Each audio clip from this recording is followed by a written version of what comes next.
प्रणो न प्रपन्न देवी देवी नः प्रपन्न देवी नो देवी देवी नो देवी देवी नो सरस्वती सरस्वती देवी नो देवी सरस्वती देवी देवी सरस्वती वादर्भी सरस्वती देवी देवी सरस्वती वादर्भी सरस्वती सरस्वती देवी वादर्भी सरस्वती सरस्वती वादर्भी सरस्वती सरस्वती वादर्भी वादनिवती वादर्भी सरस्वती सरस्वती वादर्भी वादनिवती वादर्भी वादे धिना मोवित्ववती धिना मोवित्ववतु धिना मोवित्ववतु तब धिना मोवित्ववतु गुरुदेवाय नमः चंद्रफूल दिया व्यासदेवाय नमः ओं नमो भगवते व्यासदेवाय गंधं लेपयामि गंधद्वारां द्वादशानि पुष्टाङ्करीषिणीं विस्मरिगुं सर्वभूतानां त्वामिहं पये श्रियं पादे पुष्पं दत्त्वा श्रियश्च लक्ष्मी सपत्न्यावहोरात्रः पार्श्वनक्षत्राणि पमस्मै नव्यातं विष्णुनिशाणं सर्वलोकमहिषाणः महादेवाय नमो नमः रुद्राय नमः भगवते वासुदेवाय बलदेवाय नमः रामाय रामदूताय रामभक्ताय वीर हनुमानाय सीताशोकविमोचनाय अंजनीपुत्राय अंजनीगर्भसम्भूताय श्रीरामदूताय नमो नमः ध्यानपुष्पं समर्पयामि नमः नमस्कारः।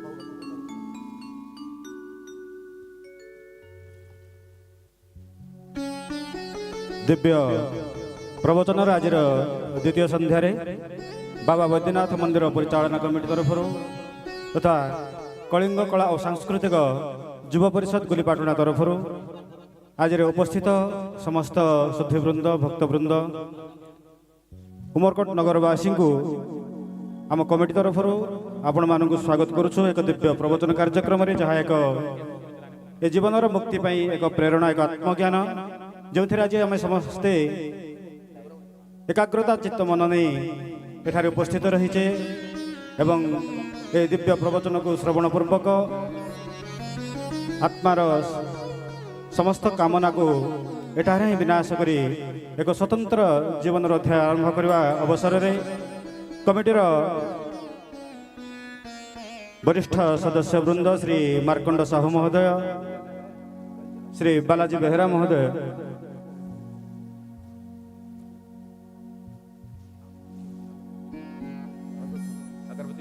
श्री रजत सांतरा महोदय को अनुरोध करी आचार्य श्री अभिषेक पाठक जी महोदय को स्वागत करने भाव पुष्पमाल्य अर्पण पूर्वक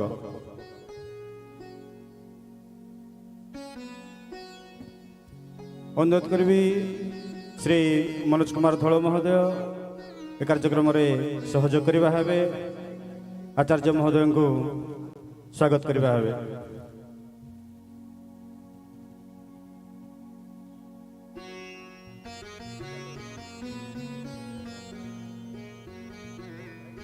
ए समस्त कार्यक्रम प्रकृत सहयोगी श्री संजीव सबुदी महोदय अनुरोध करी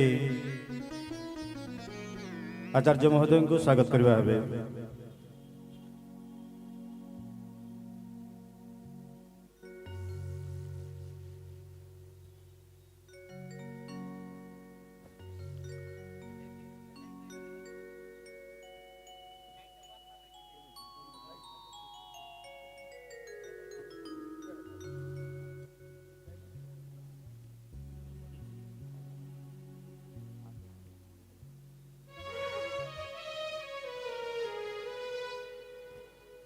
जन्म पर जन्मर मुक्ति उद्देश्य जो थी सुस्थ मस्तिष्क सुस्थ शरीर एक गठन निमंते आम समस्ते आज एकत्रित होइचे दिव्य भव्य प्रवचन कार्यक्रम कमिटी तरफ आपण मानू स्वागत करुछु एवं वर्तमान दिव्य प्रवचन कार्यक्रम आरंभ हो।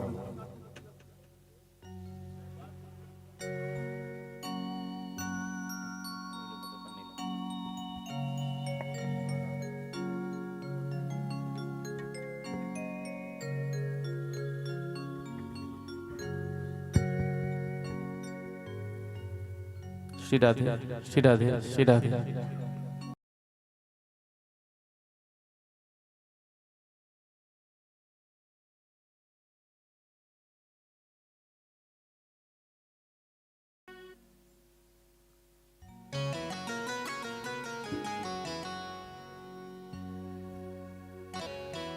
श्री राधे श्री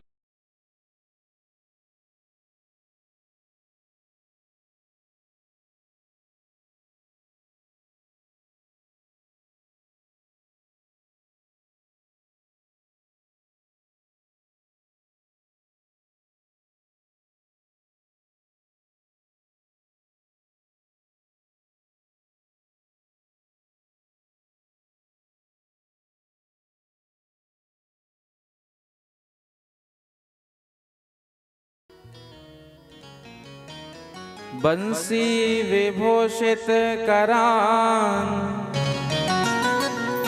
नवनीरदाभा पीतांबरा दरुण बिंब फलाधरुष्ठा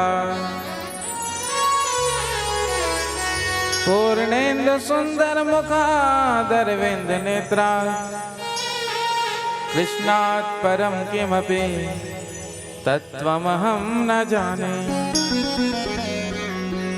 शिवा के बिहारी तेरी आरती गाओ, बाके बिहारी तेरे आरती गाओ, हे गिरधर तेरी आरती गाओ, आरती समरे हे गिरधर तेरे आरती गाओ, आरती गाओ प्यारे आपको रिझाओ, आरती गाओ प्यारे आपको रिझाओ, मैं आरती गाओ प्यारे आपको मनाओ, मैं आरती गाओ प्यारे आपको मनाओ, श्याम सुंदर तेरे आरती गाओ, श्याम सुंदर तेरी आरती गाओ, मोर मुकुट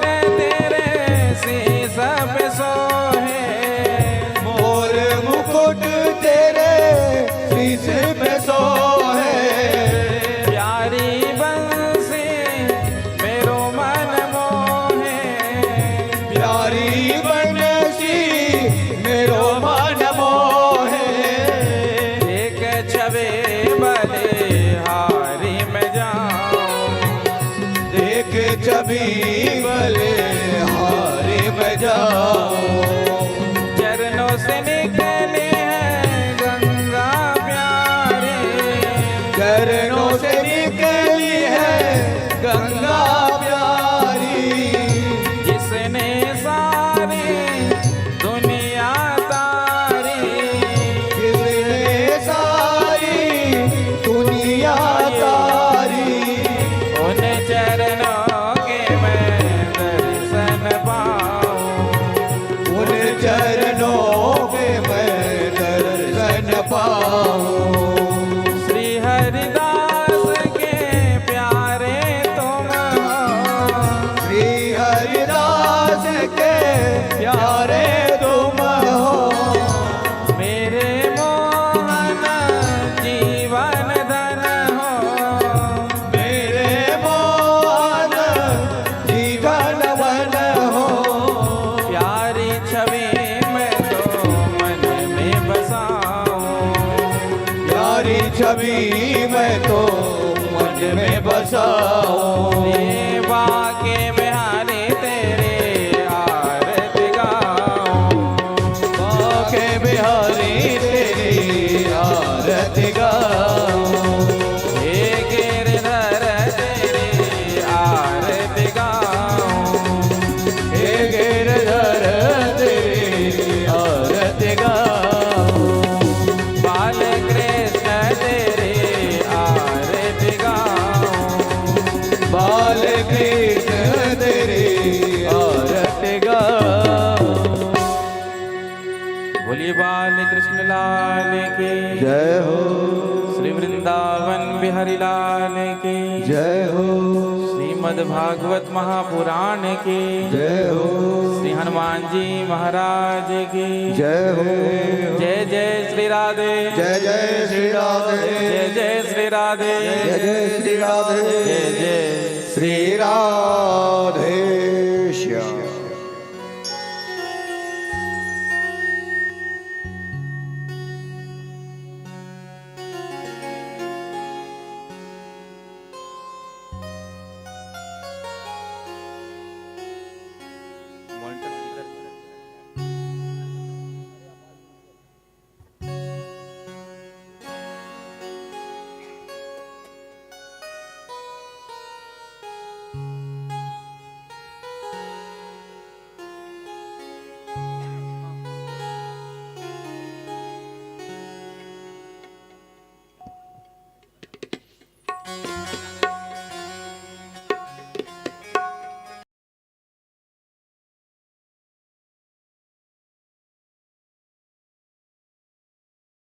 ब्रह्मा गुरुर्विष्णु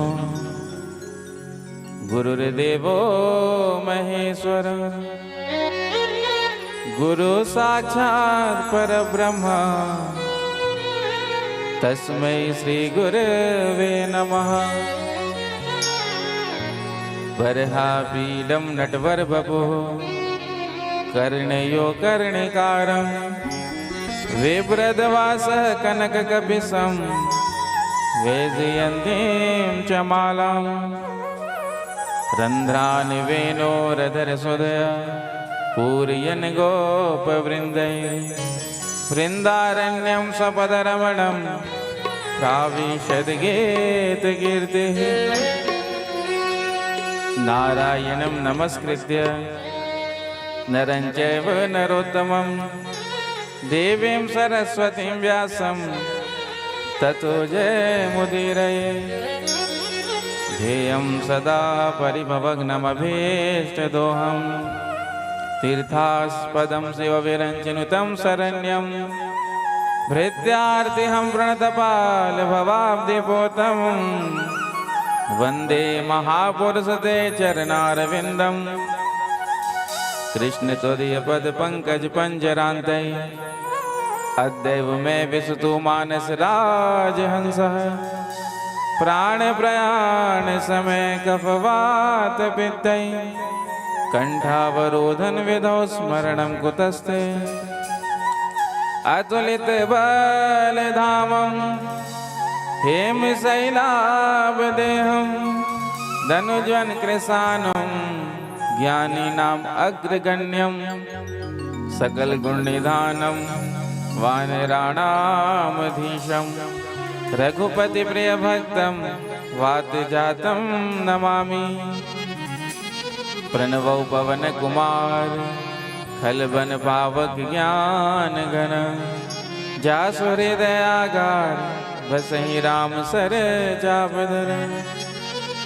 श्री सीतानाथ समारंभां श्रीरामानन्दार्य मध्यमाम् अस्मदाचार्य पर्यन्तां वन्दे श्री गुरु परम्पराम्। भक्त भक्ति भगवंत गुरु चतुर नाम बबु एक, इनके पद वंदन के तो नासत विघ्न अनेक। श्री राधे मेरी स्वामिनी मैं राधे जुको दास, जन्म जन्म मोहे दीजियो श्री वृंदावन को वास। सब द्वारन को छाड़ के मैं आयो तेरे द्वार। अहो वृषभानु की लाडली नेक मेरी ओर निहार, नेक मेरी ओर निहार, नेक मेरी ओर निहार। बोलिए बाल कृष्ण लाल की जय हो श्री वृंदावन बिहारी लाल की जय हो श्रीमद् भागवत महापुराण की जय हो श्री हनुमान जी महाराज की जय हो जय जय श्री राधे जय जय श्री राधे जय जय श्री राधे जय जय श्री राधे जय जय श्री राधे। आइए कथा में प्रवेश करें। उससे पूर्व कुछ क्षणों के लिए बड़े प्रेम से भाव से अपने मन और वाणी को पवित्र करते हुए भगवान नाम का कीर्तन करें। हो मेरो राधा रमण गिरधारी,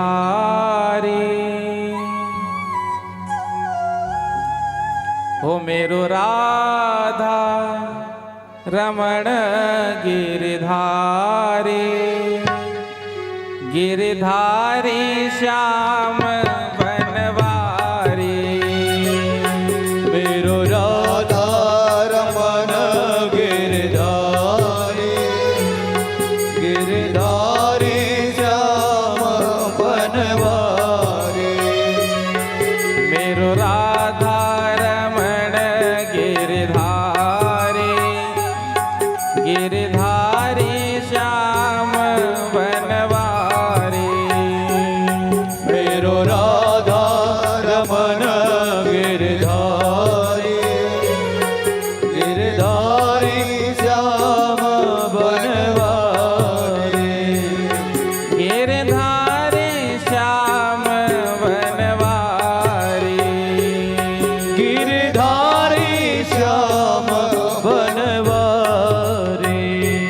गिरधारी श्याम बनवारी, गिरधारी श्याम बनवारी, ओ मेरो राधा रमण गिरधारी, गिरधारी श्याम बनवारी, मेरो राधा रमण गिरधारी, गिरधारी श्याम बनवारी। दोनों हाथ उठाकर ताली से बकते हुए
मेरो राधा रमण गिरधारी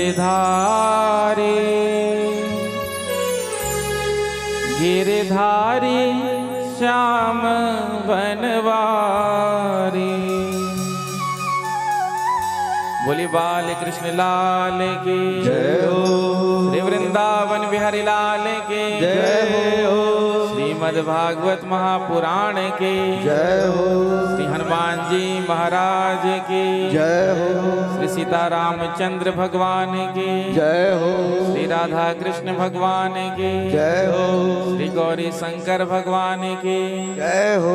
श्री लक्ष्मी नारायण भगवान की जय हो। अम्बे मैया की जय हो। श्री वैद्यनाथ बाबा जी महाराज की जय हो। माँ पिंडरानी मैया की जय हो। जगन्नाथ स्वामी जी की जय हो। श्री सद्गुरुदेव भगवान की जय हो। जय जय श्री राधे जय जय श्री राधे। जय जय श्री राधे जय जय श्री राधे। जय जय श्री राधे श्याम। परम मंगल श्रीमद् भागवत महापुराण परमहंस संगीता वैष्णव संतों का परम धन उन आनंद गंध अनंत कोटि ब्रह्मांड नायक सर्वेश्वर सर्वाधिपति कुंज निकुंजेश्वर श्री राधा रमण बाधाहरण चिदाधार केवल आधार निर्विकार निर्विकल्प निरीह अकारण करुणावरणालय भक्त वांछा कल्पतरु श्री वृंदावन बिहारी के उन युगल चरणों में ध्यान करते हुए आप सभी को प्रभु के पावन चरित्रों का वर्णन करने जा रहे हैं। कथा में उपस्थित समस्त भक्त वृंद स्नेहमयी वात्सल्यमयी माताएं आप सबके हृदय में विराजमान उन प्रभु को प्रणाम करते हुए सभी को सादर सप्रेम जय श्री कृष्णा। जय श्री कृष्ण। जय सिया राम। जय श्री राम। श्री राधे श्री राधे। राधे राधे राधे राधे। श्री बांके बिहारी जी महाराज की असीम अनुकंपा से मानव जीवन का सर्वोत्कृष्ट साधन फल सत्संग जो हम सबको श्रीमद् भागवत कथा के रूप में सुलभ हो रहा है। कथा का आयोजन श्री वैद्यनाथ बाबा टेम्पल कमेटी की तत्वाधान में किया जा रहा है, जिसमें मुख्य रूप से श्री जयदेव परिदा जी, श्री मार्कंडेय साहू जी, श्री संजीव सुबोधी जी, श्री बालेश बेहाई जी, श्री विष्णु पटनायक जी एवं श्री मानस जी विशेष रूप से आप सब इस कथा का संयोजन में लगे हुए हैं और पूरी टेम्पल कमेटी समस्त नगरवासी के सहयोग से सुंदर कथा का आयोजन हो रहा है। पद्म पुराण में लिखा है वेद व्यास जी महाराज ने भागवत कब सुनने को मिलता है, तो कहते हैं जन्मांतरे भवेत पुण्यम तदा भागवतम लभे। पूरा श्लोक ऐसा है,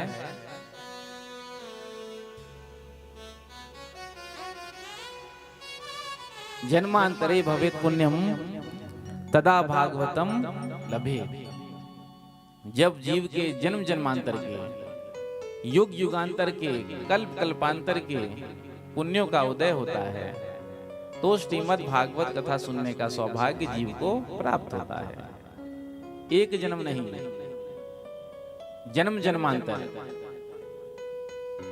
और श्री वल्लभाचार्य जी महाराज ने जो भागवत जी पर टीका लिखी है, सुबोधनी टीका, उसमें उन्होंने भाव दिया है कि भागवत किस पुण्य से सुनने को मिलता है जीव को। तो कहते हैं यदि जीव से पूर्व जन्म में किसी साधु संत महापुरुषों की सेवा हुई होगी या ठाकुर जी महाराज का सेवा हुआ होगा तो उसके पुण्य के प्रताप से भागवत सुनने को मिलता है। ये भागवत कोई साधारण ग्रंथ नहीं है। कल आपने भागवत के महात्म्य से सुना, देव दुर्लभ यह कथा है। देवताओं को भी यह कथा नहीं सुनने को मिला।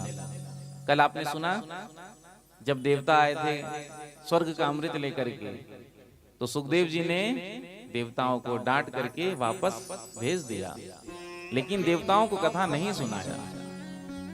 और ऐसा देव दुर्लभ कथा हमको सुनने को प्राप्त हो रहा है। ये भगवान की कृपा है। कृपा के भी अनेक प्रकार हैं। एक होता है कृपा, एक होता है हरि कृपा, और एक होता है अति हरि कृपा। कृपा किसे कहते हैं? तो साधारणतया कृपा हम कहते हैं घर परिवार में सब अनुकूलता है, परिवार में धन भी है, ऐश्वर्य भी है, बच्चे भी मानने वाले हैं, सुनने वाले हैं, किसी प्रकार का कोई कमी नहीं है, तो कहते हैं भगवान की बड़ी कृपा है। ऐसा ही कहते हैं ना, बच्चे सब सेटल हैं, किसी प्रकार का कोई अभाव नहीं, कोई कमी नहीं, तो कहते हैं भगवान की बड़ी कृपा है। एक होता है हरि कृपा और एक होता है अति हरि कृपा। हरि कृपा किसे कहते हैं? जब मन में भाव हुआ, जब मन में संकल्प उठा, तो हमने परिश्रम किया उस संकल्प को पूरा करने के लिए, तो उसमें हमको परिश्रम करना पड़ता है, तब जाकर के वो संकल्प पूरा होता है। ये हुआ हरि कृपा। और तीसरा अति हरि कृपा। मन में भाव आया कि अब तो कथा सुनने की इच्छा है, कथा सुनने की इच्छा हो रही है, तभी पता चल गया कि कथा तो होने वाली है। अनायास ही जो कथा सुनने को मिल जाए वही अति हरि कृपा है, जो हम सब पर भगवान ने की है।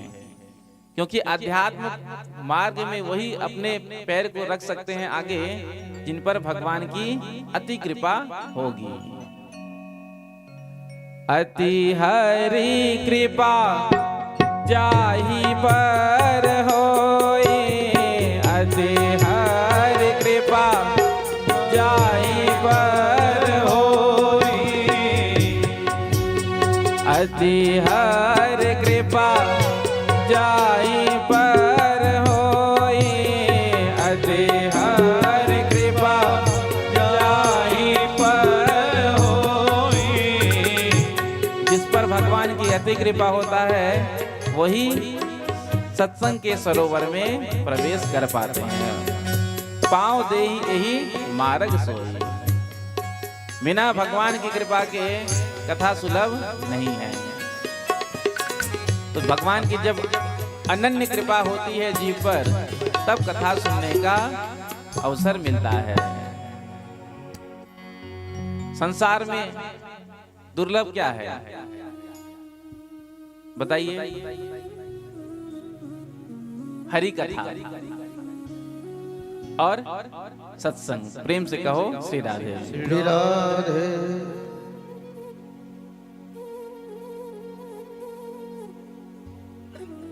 सत्संग और हरि कथा ये दो दुर्लभ है संसार में। जब भगवान की अनन्य कृपा होती है तो ही सुलभ होता है।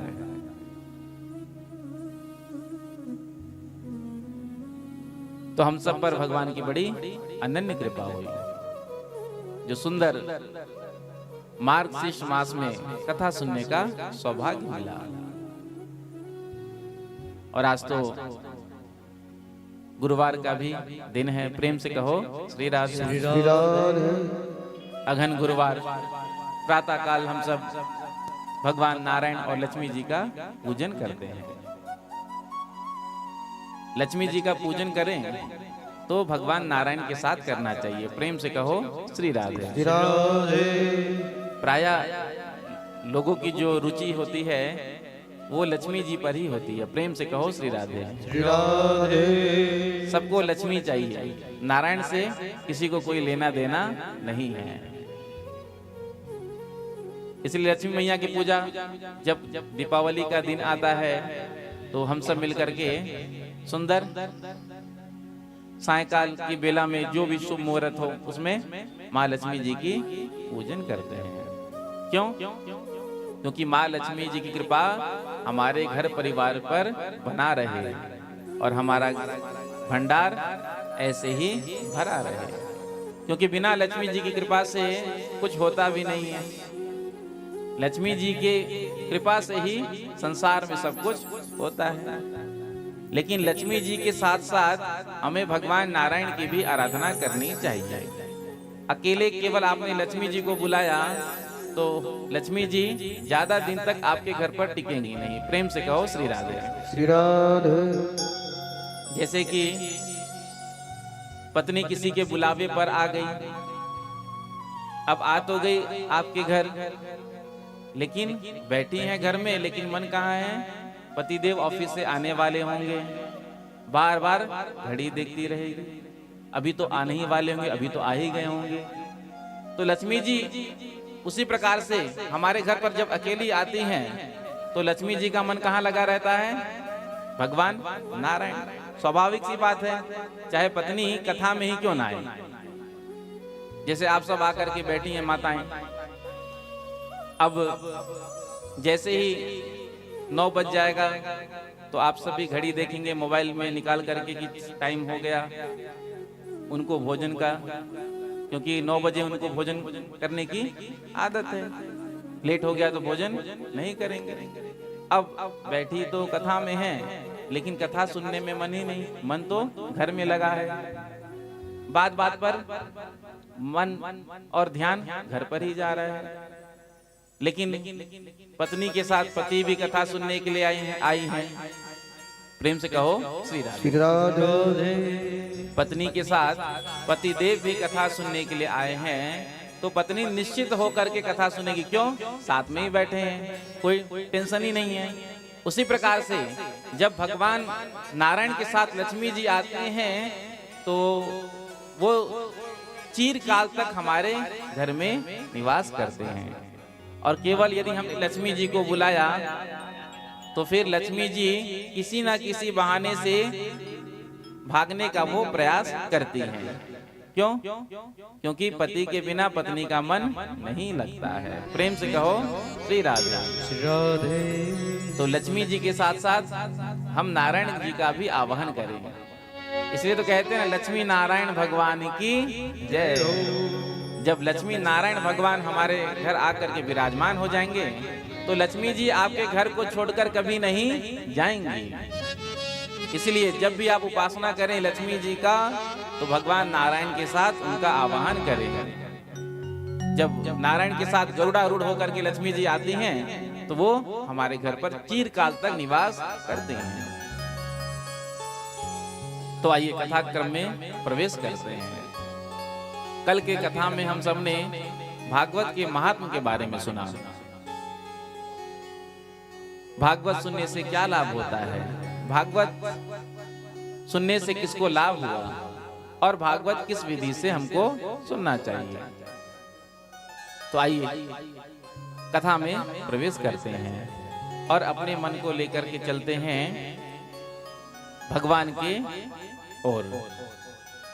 क्योंकि केवल तन यदि कथा में बैठेगा, मन नहीं बैठेगा तो कथा सुनने का लाभ नहीं मिलेगा। प्रेम से कहो श्री राधे। श्री राधे। तो तन के साथ साथ मन भी हमारे कथा में बैठे। मथुरा के एक चौबे जी थे। अब उन्होंने भांग का नशा किया। अब उनको जाना था गोकुल से मथुरा। तो गोकुल में आए और आकर के यमुना जी के घाट पर खड़े हो गए। उसके बाद नाव में जाकर बैठ गए और जो चप्पू होता है नाव चलाने वाला, तो चप्पू चलाने लगे। संध्या का समय हो रहा था। अब चौबे जी चप्पू चला रहे हैं। सारी रात चौबे जी ने चप्पू चलाई। प्रातः काल हुआ, सुबह हुआ। जैसे ही सुबह हुआ तो घाट पर जो लोग थे उनसे पूछा, भैया ये कौन सा घाट है? तो कहा ये तो गोकुल का घाट है।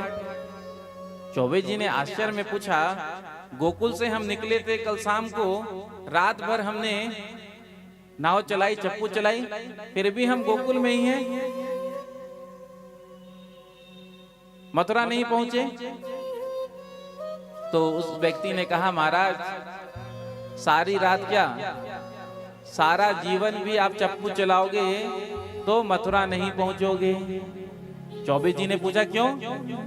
तो उस व्यक्ति ने कहा, जिस घाट के साथ आपकी नाव रस्सी से बंधी है, आपने उसको तो खोला ही नहीं। आपने देखा होगा ना, चाहे यमुना जी हो चाहे गंगा जी हो, जो तट पर जो नाव होता है तो वो रस्सी से बंधा हुआ होता है, तो आपने उस रस्सी को खोला ही नहीं। तो उसी प्रकार से हम सब के मन के भी जो रस्सी हैं वो घर पर, दुकान पर, मकान पर बंधे हुए हैं। जब तक हम उस रस्सी को नहीं खोलेंगे तब तक हम भी नहीं पहुंचेंगे कहाँ? वृंदावन। प्रेम से कहो श्री राधे। तो इसीलिए जहां भी आपका मन बंधा हुआ है, जिस घाट से बंधा हुआ है, वो तो आप जानेंगे कहाँ बंधा हुआ है। तो आप उस घाट को खोल करके कथा में बैठिए, और जब आप उस घाट को कथा में खोल करके बैठेंगे तो फिर आप सब पहुंच जाएंगे वृंदावन नगरी, नहीं तो फिर बहुत दूर नगरी। दूर नगरी, बड़ी दूर नगरी, दूर नगरी, बड़ी दूर नगरी, दूर नगरी, बड़ी दूर नगरी, दूर नगरी, बड़ी दूर नगरी। कैसे आओ रे कन्हाई, कैसे आओ रे कन्हाई, तेरी गोकुल नगरी, बड़ी दूर नगरी, दूर नगरी, बड़ी दूर नगरी, दूर नगरी, बड़ी दूर नगरी। तो अपने गांठ को खोल करके, जहां भी बंधा हुआ हो उसको खोल करके हम कथा का श्रवण करें तो हम पहुंचेंगे गोकुल नगरी और वृंदावन नगरी। प्रेम से कहो श्री राधे। तो सर्वप्रथम वेद व्यास जी ने 3 श्लोकों में मंगलाचरण किया है। प्रथम श्लोक में कितना सुंदर कहते हैं, जन्माद्यस्य यतोऽन्वयादितरतस् चार्थे स्वभिज्ञ स्वराट् तेने ब्रह्म हृदय आदि कवये मुह्यन्ति सूर्यः तेजो वारिमृदां यथा विनिमयो यत्र त्रिसर्गो मृषा धाम्ना स्वेन सदा निरस्तकुहकं सत्यं परं धीमहि। प्रथम श्लोक में वेद व्यास जी महाराज ने जब भगवान को प्रणाम किया है तो सत्यम परम धीमहि कहकर प्रणाम किया। यहाँ पर भगवान श्री कृष्ण का नाम नहीं लिया, भागवत श्री कृष्ण का प्रतिपादन करता है, लेकिन आज जब मंगलाचरण कर रहे हैं वेद व्यास जी तो किसी का नाम नहीं लिया, केवल सत्यम परम धीमहि कहा। क्योंकि जब वेद व्यास जी महाराज भागवत को लिख रहे थे तो वेद व्यास जी त्रिकाल यज्ञ थे, तीनों काल की जानने वाले, भूत भविष्य वर्तमान। तो जब भविष्य पर दृष्टि डाली तो देखा कलिकाल में तो अनेक धर्म होंगे, अनेक संप्रदाय होंगे, अनेक मत होंगे। यदि मैं लिख दूंगा कृष्णम परम धीमहि तो भगवान श्री कृष्ण को मानने वाले कहेंगे कि ये ग्रंथ तो हमारा है, क्योंकि आज संप्रदाय में भी संप्रदाय हमारे यहाँ अनेक हैं। तो जो जिस संप्रदाय का होता है उसको ही श्रेष्ठ मानता है। अन्य को मानना नहीं चाहता। ऐसा नहीं करना चाहिए। जो हमारा संप्रदाय है वो तो श्रेष्ठ है ही, और अन्य संप्रदाय भी है वो भी श्रेष्ठ ही है, लेकिन हम सब तुलना करते हैं ना। तो वेदव्यास जी ने विचार किया, यदि मैं रामम परम धीमहि लिख देता हूं तो भगवान राम जी को मानने वाले लोग कहेंगे कि ये ग्रंथ तो हमारा है। भागवत में तो शिव जी का भी चरित्र है, भगवान भोलेनाथ का भी प्रसंग है। यदि मैं शिव परम धीमहि लिख देता हूं तो भगवान शिव को मानने वाले कहेंगे कि ये ग्रंथ तो वेदव्यास जी ने हमारे लिए लिखा। भागवत में तो शक्ति का भी चरित्र है। यदि मैं लिख देता हूं तो जो शाक्त है वो कहेंगे कि ये ग्रंथ हमारा है, तो आपस में ही झगड़ा होने लगेगा। तो वेदव्यास जी ने बहुत विचार करके सत्यम परम धीमहि लिखा। क्यों? क्योंकि सत्य ही राम है, सत्य ही कृष्ण है और सत्य ही शिव है। जैसे कि आप पानी को पानी कहो, चाहे जल कहो, चाहे वारी कहो, चाहे वाटर कहो, क्या फर्क पड़ता है तो पानी ही। किसी ने कहा एक गिलास वाटर देना, किसी ने कहा एक गिलास जल देना, किसी ने कहा एक गिलास पानी देना। अब कहा तो अलग अलग, लेकिन है तो पानी ही। उसी प्रकार से नाम विभिन्न है, अलग अलग है, लेकिन शक्ति एक ही है। तो सत्यम परम धीमहि कह करके प्रणाम किया और हमको ये शिक्षा दिया कि हमको सत्य के मार्ग पर चलना चाहिए, सत्य का अनुसरण करना चाहिए। लेकिन लोग कहते हैं महाराज जो सत्य का अनुसरण करते हैं, अनुशीलन करते हैं, पालन करते हैं, उनके जीवन में अनेक कठिनाइयां आती हैं, परेशानी आती हैं, हमेशा दुखी ही रहते हैं, देखा भी जाता है। और जो झूठ बोलते हैं वो बड़े मजे में आनंद में रहते हैं।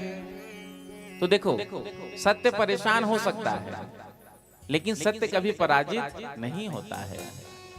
यदि हम जीवन में अपने सत्य का पालन कर रहे हैं, हो सकता है थोड़ा समय के लिए हमको कष्ट हो, दिक्कत हो, परेशानी हो, लेकिन अंततो गत्वा जीत जो है वो सत्य की ही होती है। सत्यमेव जयते। इसलिए सत्य का पालन करना चाहिए। राजा हरिश्चंद्र की कथा आप सबने सुनी होगी, बड़े विस्तार से है। सब कुछ बिक गया, पत्नी, बच्चे, लेकिन फिर भी सत्य को नहीं छोड़ा। जब सत्य को नहीं छोड़ा तो फिर भगवान प्रकट हो गए, क्योंकि भगवान ही परीक्षा ले रहे थे। तो जब हम सत्य का पालन करेंगे तो ठीक है, हमारे जीवन में कठिनाइयां परेशानी आएगी, लेकिन यदि हमने उसको थोड़ा समय के लिए उसका सामना कर लिया तो फिर वो परेशानी हमेशा के लिए समाप्त हो जाएगी। इसीलिए हम सबको सत्य का पालन करना चाहिए। प्रेम से कहो श्री राधे। श्री राधे। दूसरे श्लोक में वेदव्यास जी कहते हैं, धर्म प्रोजित कैतवोत्र परमो निर्मत्सराणां सतां वेद्यं वास्तवमत्र वस्तु शिवदं तापत्रयोन्मूलनम्। श्रीमद्भागवते महामुनि कृते किं वा परैरीश्वरः सद्यो हृद अवरुध्यते प्रकृतिभिः शुश्रूषुभिस्तक्षणात्।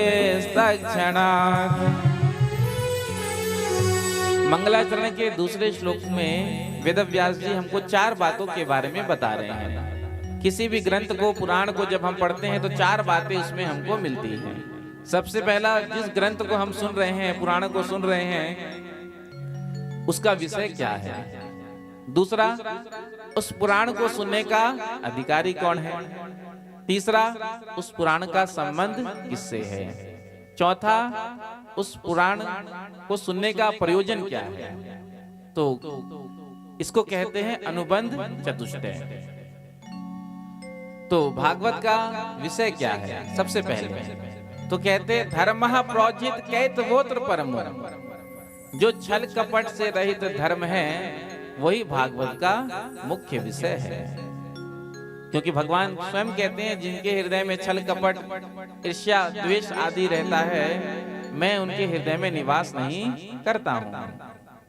भगवान ने स्वयं कहा निर्मल मन जन सो मोहि पावा, निर्मल मन जन सो मोहि पावा, निर्मल मन जन सो मोहि पावा, निर्मल मन जन सो मोहि पावा, मोहे कपट छल छिद्र न भावा, मोहे कपट छल छिद्र न भावा, निर्मल मन जन सो मोहि पावा, निर्मल मन जन सो मोहि पावा, मोह कपट छल छिद्र न भावा। आप जैसे भी हैं ठाकुर जी के सामने जा करके अपने आप को समर्पण कर दीजिए, भगवान आपको स्वीकार करेंगे, चाहे आप अच्छे हैं चाहे आप बुरे हैं, जैसे भी हैं। क्योंकि संसार में व्यक्ति को दो ही लोग जान सकते हैं, पहला कौन? अपना अंतरात्मा कि मैं कैसा हूं, और दूसरा परमात्मा। बाकी ये जितने फेस रीडिंग वाले हैं चाहे देख करके बताने वाले हैं वो दो चार बातें तो आपको बता देंगे, प्रेम से कहो श्री राधे, और उसको सुन करके आपकी श्रद्धा भी विशेष बढ़ जाती है। हाँ ये तो सब कुछ जानते हैं, लेकिन आपको जानना मुश्किल है, किसी को भी कोई पहचान नहीं सकता। हम कैसे हैं ये हमारी अंतरात्मा जानती है। क्या है हम? बनावटी रूप में आजकल तो वास्तविकता खत्म हो गई, केवल दिखावा रह गया है। हम जैसे होते हैं वैसे दिखते नहीं, जो नहीं होते हैं वैसे दिखने का प्रयास करते हैं। जैसे होता है ना मुखौटा, जैसे किसी पात्र को बनाया जाता है, जैसे आपने रामलीला देखा होगा तो मुखौटा लगा दिया जाता है, किसी को शेर का लगा दिया, किसी को वानर भालू का लगा दिया। तो उसी प्रकार से ये जो चेहरा है इसके पीछे एक और चेहरा है, प्रेम से कहो श्री राधे। श्री राधे। तो हमको हमारी अंतरात्मा जानती है और परमात्मा जानती है कि हम कैसे हैं। तो हमारा मन निर्मल हो, जब हमारा मन निर्मल होगा तो भगवान हमको कहेंगे कि ये मेरा भक्त है, भगवान स्वयं कहेंगे। और जिसका निर्मल मन होगा वही भगवान को प्राप्त कर सकता है। मन में यदि छल कपट है, द्वेष है, राग ईर्ष्या है, तो ऐसा व्यक्ति भगवान को प्राप्त नहीं कर सकता। नाटक दुनिया को आप दिखा सकते हो, भगवान के सामने क्या नाटक चलेगा? पूतना राक्षसी थी तो ये राक्षसी, लेकिन इसने अपना बड़ा सुंदर स्वरूप बनाया था। इतना सुंदर स्वरूप इसने अपना बनाया था, जब ब्रजवासियों ने देखा, गोपों ने देखा, ग्वालों ने देखा तो मनोहरंती सबके मन का हरण कर लिया इसने, इतना सुंदर स्वरूप बनाया। लेकिन भगवान के सामने टिकी, जैसे ही भगवान के सामने आई तो बस अपने निज स्वरूप में आ गई। तो भगवान के सामने कपट नहीं चलता। इसलिए हम जैसे भी हैं, जो भी हैं, ऐसे ही जाकर के भगवान को कहते, प्रभु हम तो जैसे भी हैं, नाथ में थारो ही थारो, चोखो बुरो कुटिल अर कामी, जो कछु हूं सो थारो। चाहे जैसा भी हूं प्रभु, हूं आपका। बस आप इतना कह देंगे, ठाकुर जी आपको स्वीकार कर लेंगे। भगवान जीव के अपराध को नहीं देखते, भगवान जीव के अवगुण को नहीं देखते। भगवान तो बस बहाना ढूंढते हैं, एक गुण मिल जाए जिससे मैं इसको भवसागर पार कर दूं, इसको तार दूं। तो हमारे हृदय में छल कपट नहीं होना चाहिए। भागवत का विषय छल कपट से जो रहित धर्म है वो है। दूसरा, भागवत सुनने का अधिकारी कौन है? तो कहते हैं जिसके हृदय में मत्सर नहीं है। मत्सर किसे कहते हैं? मत्सर और मच्छर में थोड़ा सा ही अंतर होता है। मच्छर बाहर से काटता है, अब उस मच्छर से बचना हो तो मच्छरदानी लगाकर सो जाओ, कछुआ छाप जला लो, अगरबत्ती जला लो, तो आप उस मच्छर से बच जाओगे। लेकिन ये जो मत्सर है ये अंदर, हृदय के अंदर से काटता है। कब काटता है? जो दूसरे के उत्कर्ष को देखा, उन्नति को देखा, वैभव को देखा, पद प्रतिष्ठा ऐश्वर्य को देखा, सो ही मत्सर अंदर से काटने लगा। क्योंकि आज का जीव क्यों दुखी है आपको पता है? आज का जीव अपने दुख से दुखी बिल्कुल भी नहीं है। आज का जीव इसलिए दुखी है क्योंकि उसका पड़ोसी सुखी है।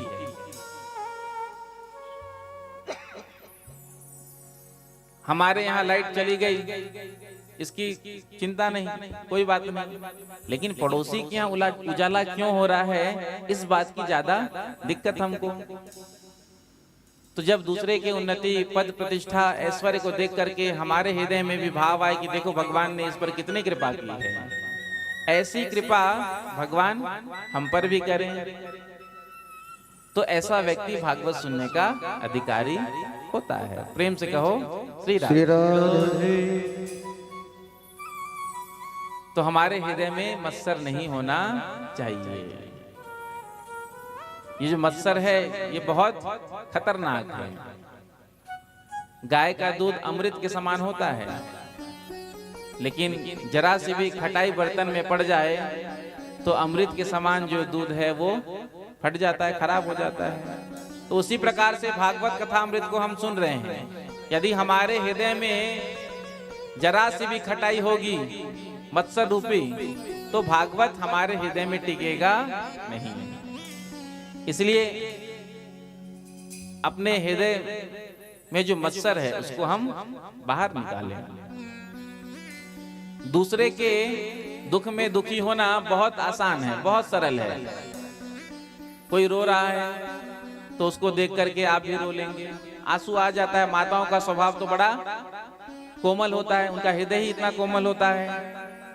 जैसे ही किसी को देख लिया रोते हुए और उसने अपना दुख बता दिया तो बस वो भी रोने ही लगती, आंसू गिरने ही लगता है। तो दूसरे के दुख में दुखी होना सरल है, आसान है, लेकिन दूसरे के सुख में सुखी होना ये बड़ा कठिन है। जिस दिन दूसरे के सुख को देखकर हम भी सुखी होने लग गए, उस दिन हमारे अंदर भागवत को सुनने की पात्रता आ गई। प्रेम से कहो श्री राधे। तो मत्सर हमारे अंदर होगा तो हम भागवत सुनने के अधिकारी नहीं हैं। एक पंडित जी थे, बड़े दीन गरीब थे, एक समय का भोजन भी ठीक से नसीब नहीं होता था। तो पंडित जी ने एक कथा में सुनी कि भगवान भोलेनाथ बहुत जल्दी प्रसन्न हो जाते हैं।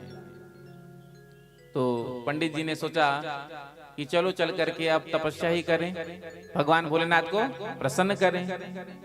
तो पंडित जी निकल गए और जो भोलेनाथ का मंदिर था वहां पहुंचे। भोलेनाथ के मंदिर में आसन लगाया और जप करने लगे। ज्यादा समय हुआ नहीं, 2 ही घंटे हुए थे। इतने में ही भगवान भोलेनाथ ने प्रकट होकर के दर्शन दे दिया। बोलो शंकर भगवान की जय हो। पंडित जी ने जब भोलेनाथ को देखा तो प्रणाम किया और आश्चर्य में पड़ गए। पंडित जी ने तो सोचा था कि 2-4-6 दिन तपस्या करूंगा तब जाकर बाबा का दर्शन मिलेगा, लेकिन बाबा ने तो 2 घंटे में दर्शन दे दिया। चरणों में प्रणाम किया पंडित जी ने। भगवान भोलेनाथ ने कहा वरदान मांगो। पंडित जी ने कहा आप मेरी स्थिति नहीं देख रहे, मैं कितना दीन हूँ, कितना गरीब हूँ, कितना निर्धन हूँ, एक समय का भोजन भी मुझे ठीक से नहीं मिलता। आप ऐसी कृपा करें कि मेरी निर्धनता समाप्त हो जाए, दूर हो जाए। तो भगवान भोलेनाथ ने जो मंदिर में घंटा लगा था, जब हम मंदिर जाते हैं तो मंदिर में घंटा होता है, सबसे पहले हम घंटा ही बजाते हैं और उसके बाद हम अंदर प्रवेश करते हैं। तो आज भोलेनाथ ने उस घंटे को उतारा और पंडित जी को दे दिया। देख करके कहा, इस घंटी से आप जो भी मांगेंगे वो आपको मिल जाएगा। जो सुना पंडित जी ने आज बड़े प्रसन्न हुए। मन में विचार किया कि अब हमारी निर्धनता समाप्त हो गई, अब हमारे सुख के दिन आ गए। बड़े प्रसन्न होकर के जब घंटी को लेकर के जा रहे थे, इतने में ही भगवान भोलेनाथ ने कहा, अरे बच्चा जरा एक बात मेरी सुनता जा। पीछे पलट करके पंडित जी ने देखा, प्रणाम करके पूछा, जी महाराज कहिए क्या आदेश है। तो भगवान भोलेनाथ ने कहा, देख इस घंटी से जो तू मांगेगा वो तुझे मिलेगा एक, लेकिन तेरे पड़ोसी को मिल जाएगा दो। जब पंडित जी ने सुना इस बात को तो भगवान भोलेनाथ से तो कुछ नहीं कह पाए, लेकिन मन ही मन बड़ा पछताए। तपस्या मैंने की, अब यदि मैं इस घंटे से कुछ मांगूंगा मुझे मिलेगा एक और मेरे पड़ोसी को मिल जाएगा दो। तो आज पंडित जी घर पर आए और उस घंटी से कुछ मांगा नहीं। क्यों नहीं मांगा? क्योंकि यदि मैं कुछ मांगूंगा मुझे मिलेगा एक, पड़ोसी को मिल जाएगा दो, डबल। तो पंडित जी ने कहा कि नहीं, हम कुछ नहीं लेंगे इससे। उस घंटी को एक अलमारी में रख दिया, उसके ऊपर कपड़ा डाल करके उसे छुपा दिया, क्योंकि पंडितानी नहीं देख ले कहीं। पंडितानी जी ने देख लिया तो हो सकता है कि पूछ ले क्या है। तो उसको छुपा दिया और कहा पत्नी से, देवी हम परदेश जा रहे हैं धन कमाने के लिए। पंडितानी जी ने कहा ठीक है महाराज। चले गए पतिदेव परदेश। पीछे से पत्नी एक दिन घर की सफाई कर रही थी, दीपावली का समय आया तो सोचा घर की साफ सफाई कर दूं। साफ सफाई कर रही थी तो अलमारी में जब घंटी को देखा जो कपड़े से ढका हुआ था, तो जैसे ही उसे जोर से निकाला तो घंटी बज गई। जैसे ही घंटी बज गई 56 भोग सामने प्रकट हो गई। अब भूखे को क्या चाहिए? भोजन। भूखा व्यक्ति को केवल भोजन ही नजर आता है। घंटी तो किनारे रख दिया और बैठ करके प्रेम से भोजन किया। भोजन करने के बाद सोचा कि जब इस घंटी से ये भोजन मिला तो क्यों ना कुछ और मांग लूं। उठाया घंटी और कहा, हे घंटेश्वर बाबा मेरो एक मकान बन जाए। तो अपना एक मकान बना, पड़ोसी का दो बन गया।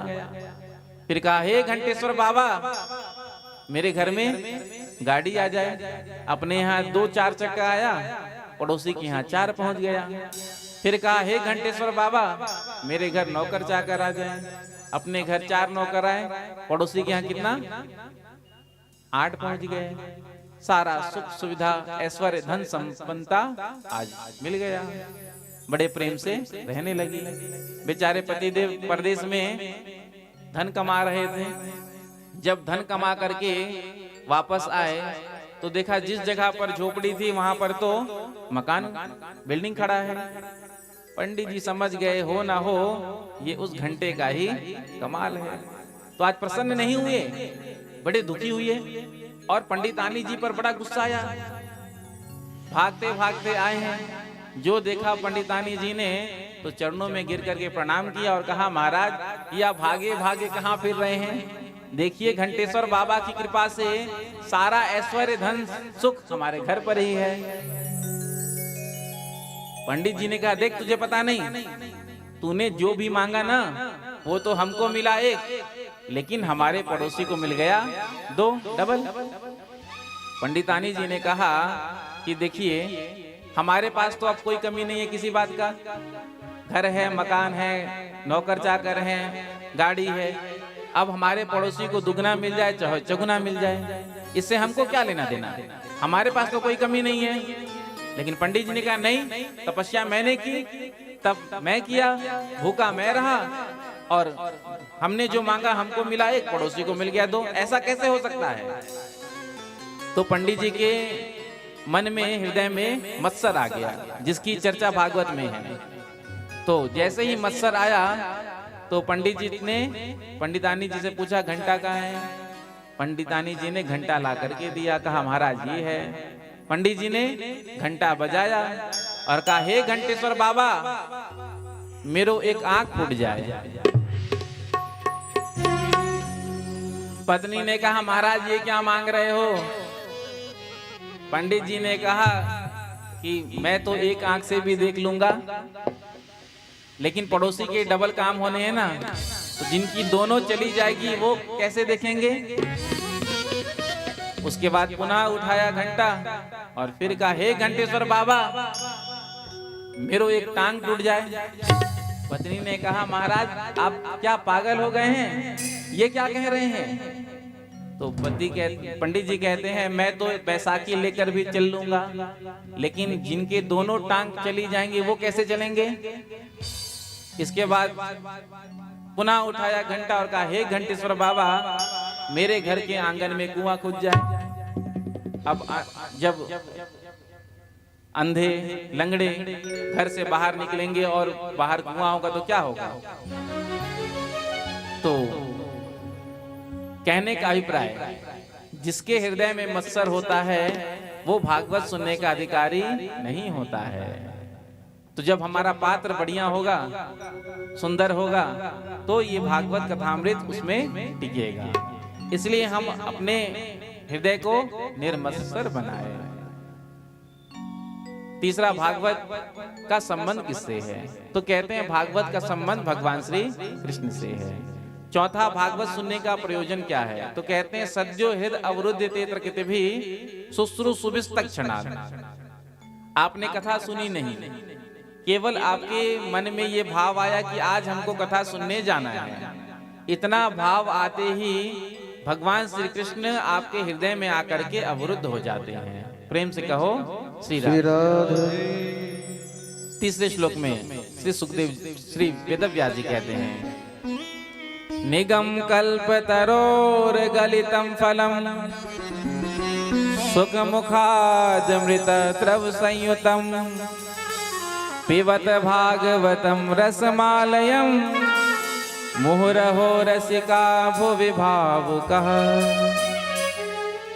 वेद रूपी कल्प वृक्ष का पका हुआ फल श्रीमद् भागवत की कथा है।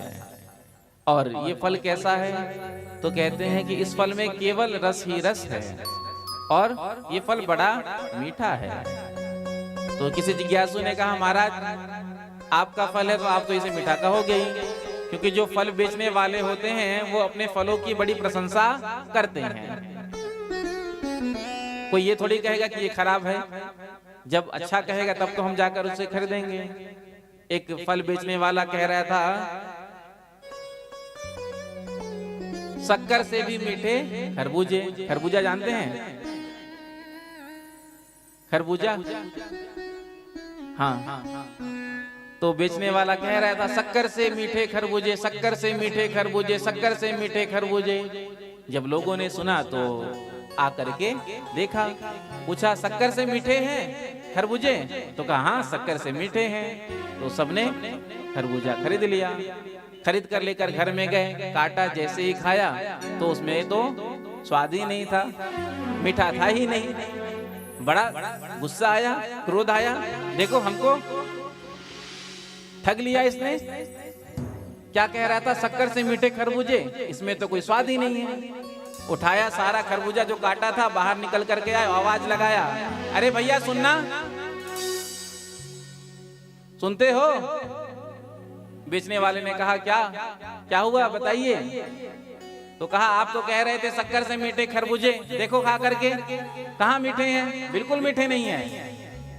तो फल बेचने वाले ने कहा, बहन जी मैंने क्या कहा था, शक्कर से मीठे खरबूजे, जब आप शक्कर लगाकर खरबूजे के साथ खाएंगे तो मीठे लगेंगे। प्रेम से कहो श्री राधे।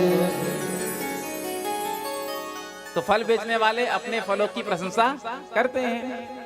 तो वेदव्यास जी से जिज्ञासु ने कहा, महाराज ये आपका फल है तो आप तो प्रशंसा करेंगे। तो वेदव्यास जी कहते हैं कि नहीं, मैं थोड़ी कह रहा हूँ। देखो फल का जो पारखी होता है वो तोता होता है। तोता जिस फल में चोंच लगा दे वो फल बड़ा मीठा होता है। या तो ऐसा होगा जो फल मीठा होता है उसी में तोता चोंच लगाता है। तो सुखदेव जी का इसमें चोंच लगा है, इसलिए ये फल बड़ा मीठा है, इसलिए इस फल को पियो। जिज्ञासु ने कहा, महाराज आप इस फल को इसको फल बता रहे हो और फिर आप कहते हो कि इसे पियो। अरे फल को पिया जाता है क्या, फल को तो खाया जाता है। किसी को कहो सेब पियो, चीकू पियो, संभव है? सेब को खाया जाता है, चीकू को तो खाया जाता है। तो वेदव्यास जी कहते हैं देखो इस फल में ना तो छिलका है ना गुठली है, केवल रस ही रस भरा है, इसलिए इस रस को पियो। कब तक पियो? तो कहते हैं जब तक पीते पीते तुम्हारा मोक्ष ना हो जाए तब तक इस फल को पियो। इसलिए भगवान ने जो हमको कान दिए हैं ना, ये कान का जो स्वरूप है ये दोने के आकार में है। प्रेम से कहो श्री राधे राधे। क्योंकि जो सुनने की जो शक्ति है वो अंदर है। जो ऊपर का भगवान ने ये जो कान का जो आकार बनाया है ना, ये दोने के आकार में क्यों बनाया? ताकि इसमें हम भगवान के नाम का रस डाल करके इसको पिए। प्रेम से कहो श्री राधे श्री राधे। इसीलिए भगवान ने कान का आकार दोने के रूप में बनाया है, क्योंकि दोने में रस टिकता है। आप भंडारा में आम रस बनाए हैं, पत्तल में आप क्या आम रस परोस सकते हैं? उसके लिए तो आपको दोना चाहिए। तो ये भगवान ने जो कान का आकार बनाया है दोने के रूप में बनाया है। इस दोने रूपी कान में भगवान के नाम का रस खूब डाल डाल करके पियो। किसने कहा महाराज जी ऐसा नहीं है, भगवान ने ये जो कान का आकार बनाया है इसके पीछे एक अलग कारण है। तो हमने पूछा क्या कारण है? तो कहा भगवान को पता था कि कलयुग में लोगों को चश्मा लगेगा। भगवान को पहले से ही पता था कलयुग में हो ना हो लोगों की आंखें जो हैं वो टीवी देख करके मोबाइल देख करके जो है कमजोर हो जाएंगे और सबको चश्मा लगेगा ही। तो भगवान ने स्टैंड लगा करके पहले से ही भेज दिया। प्रेम से कहो श्री राधे। सही बात है। यदि ये नहीं होता तो जो चश्मा पहनते हैं तो अलग से स्टैंड लगवाना पड़ता, अलग व्यवस्था करनी होती। प्रेम से कहो श्री राधे। तो आइए भगवान के नाम का रस को हम सब भी पिए। बूटी हरि के नाम की सबको पिला के पे, बूटे हरे के नाम के सबको पिला के पे, बूटे हरे के नाम की सबको पिला के पे, बूटे हरे के नाम के सबको पिला के पी, बूटे हरे के नाम के सबको पिला के पे, बूटे हरे के नाम की सबको पिला के पी, और पीने की है तमन्ना तो, पीने की है तमन्ना तो सबको पिला के पे, पीने की है तमन्ना तो सबको पिला के पी, बूटे हरे के नाम के सबको पिला के पे, बूटे हरे के नाम की सबको पिला के पी। दोनों हाथ लगा सब करते हुए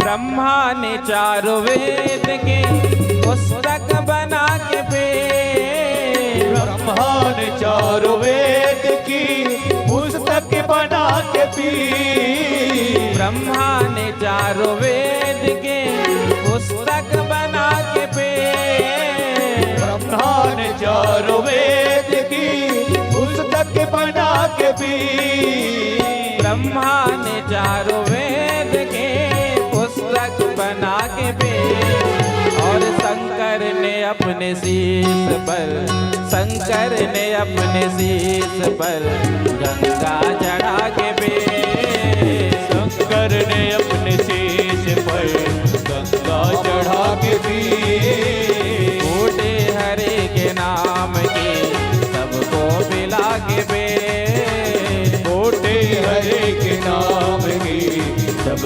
पिला के पी।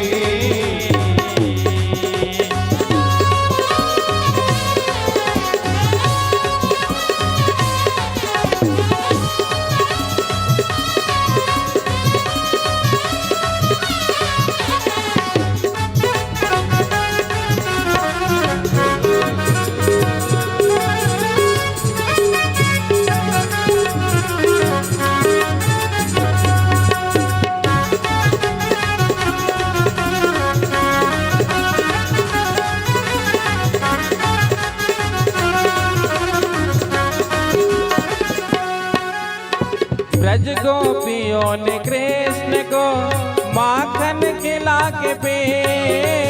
ब्रज गोपियों ने कृष्ण को माखन खिला के पी। ब्रज गोपियों ने कृष्ण को माखन खिला के पे। ब्रज गोपियों ने कृष्ण को माखन खिला के पी। ब्रज गोपियों ने कृष्ण को माखन खिला के पी। और सबरी ने जय हो, और सबरी ने जय हो, जय हो। सबरी ने झूठे बैर अपने प्रभु को खिला के पे। सबरे ने झूठे बैर सबको खिला के पी। झूठे हरे के नाम की सबको पिला के पे। छोटे हरे के नाम की सबको पिला के पी।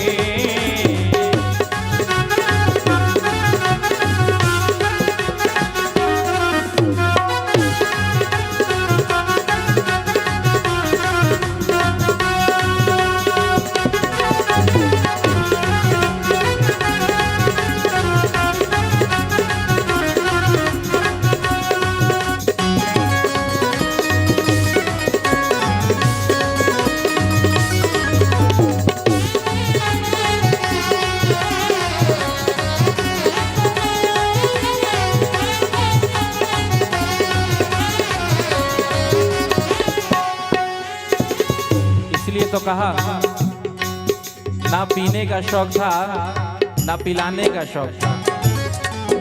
ना पीने का शौक था ना पिलाने का शौक था। हमें तो बस नजरें मिलाने का शौक था। ना पीने का शौक था ना पिलाने का शौक था। हमको तो बस नजरें मिलाने का शौक था। पर देखो तो सही नजरें भी उन्हीं से मिला बैठे जिन्हें नजरों से पिलाने का शौक था। अर्जुन ने ज्ञान गीता का अमृत बना के पे। अर्जुन ने ज्ञान गीता का अमृत बना के पी। अर्जुन ने ज्ञान गीता का अमृत बना के पे। अर्जुन ने ज्ञान गीता का अमृत बना के पी। अर्जुन ने ज्ञान गीता का अमृत बना के पे। और पीने में नंबर 1 है, नंबर 1। चाहे राम कथा हो, चाहे कृष्ण कथा हो, चाहे भागवत कथा हो, चाहे सत्संग हो, सबसे पहले आकर आसन लगा करके बैठ जाते हैं। कौन है बताओ? चाहे राम कथा हो, चाहे कृष्ण कथा हो, चाहे भागवत कथा हो, चाहे सत्संग हो, सबसे पहले आकर के आसन लगा करके बैठ जाते हैं। पीने में नंबर 1 कौन है? हाँ बताओ। हाँ हाँ, हनुमान जी महाराज। तो हनुमान जी महाराज ने कैसे पी? बजरंग बली ने, बजरंग बली ने, जय हो। बजरंग बली ने रावण की लंका जला के पे। बजरंग बली ने रावण की लंका जला के पी। बजरंग बली ने रावण की लंका जला के पे। बजरंग बली ने रावण की लंका जला के पी। छोटे हरे के नाम की सबको पिला के पे। छोटे हरे के नाम की सबको पिला के पी।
रिझा के पे और हमने भी जय हो जय हो जय हो हमने भी जय हो और हमने भी कृष्ण भक्तों को भागवत सुना के पे हमने भी कृष्ण भक्तों को भागवत सुना के पे बूढ़े हरे के नाम ने सबको मिला के पे बूढ़ी हरे के नाम की सबको मिला के भी पीने के है तमन्ना तो सबको मिला के पे पीने के है तमन्ना तो सबको मिला के भी देखो अंत में दोनों हाथ रख करके हरे कृष्णा कृष्णा कृष्णा हरे हरे हरे कृष्णा कृष्णा कृष्णा हरे हरे हरे राम राम राम हरे हरे हरे राम राम राम हरे हरे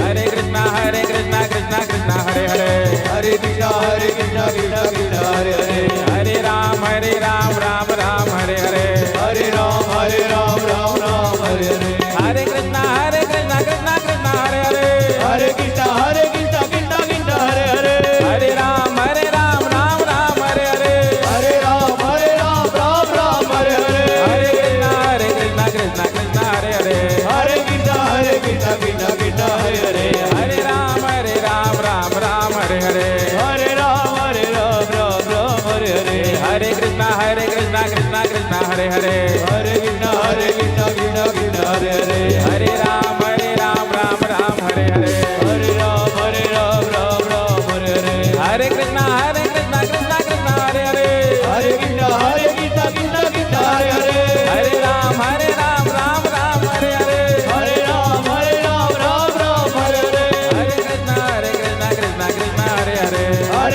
हरे कृष्णा कृष्णा हरे हरे हरे राम राम हरे हरे हरे राम हरे हरे बूढ़े हरे के नाम सबको मिला के पे बूढ़े हरे के नाम की सबको मिला के भी बूढ़े हरे के नाम की सबको मिला के पे बूढ़े हरे के नाम की सबको मिला के भी बूढ़े हरे के नाम के सबको मिला के पे बूढ़े हरे के नाम की सबको मिला के भी बूढ़े हरे के नाम के सबको मिला के पे और पीने की है तमन्ना तो मुझको मिटा के पे पीने के है तमन्ना तो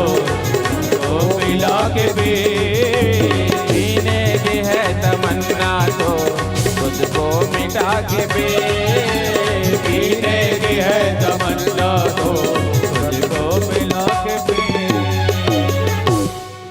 बूढ़े हरे के नाम की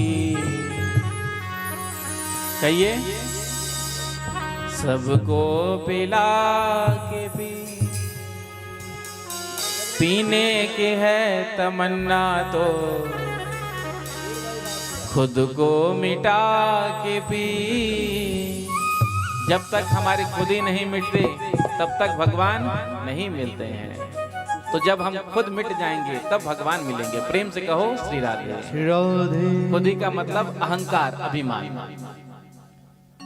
तो भगवान के नाम का रस ऐसे ही पीना चाहिए 3 श्लोकों में सुंदर मंगलाचरण किया आगे कथा का वर्णन करते हुए कहते हैं नैमिषे निमिषक क्षेत्रे ऋषिया सौनका दया सत्रम स्वर्गाय लोकाय सहस्त्र सममासता नैमिषारण्य की पावन भूमि पर 88,000 शौनक आदि ऋषि एकत्रित हैं जो 1000 वर्ष में पूरा होने वाला यज्ञ कर रहे हैं। प्रातः काल तो यज्ञ होता और जो अपराह्न सूत जी से कथा सुनते हैं। तो शौनक आदि ऋषियों ने 6 प्रश्न सूत जी से किया। सबसे पहला प्रश्न किया महाराज जीव का कल्याण कैसे हो, पुंसाम एकांत तथा श्रेया, जीव श्रेय को कैसे प्राप्त करें। दूसरा प्रश्न किया कि शास्त्र तो बहुत हैं लेकिन समय कम है। अथा साधोत्र यत् सारम, जो समस्त शास्त्रों का सार है वो क्या है। तीसरा प्रश्न किया, सूत जाना से भद्रम ते भगवान सात्वताम पते देवक्याम वसुदेवस्य जातो यस्य चिकीर्षया। भगवान श्री कृष्ण देवकी जी और वसुदेव जी के यहाँ किस प्रयोजन से अवतार लिए।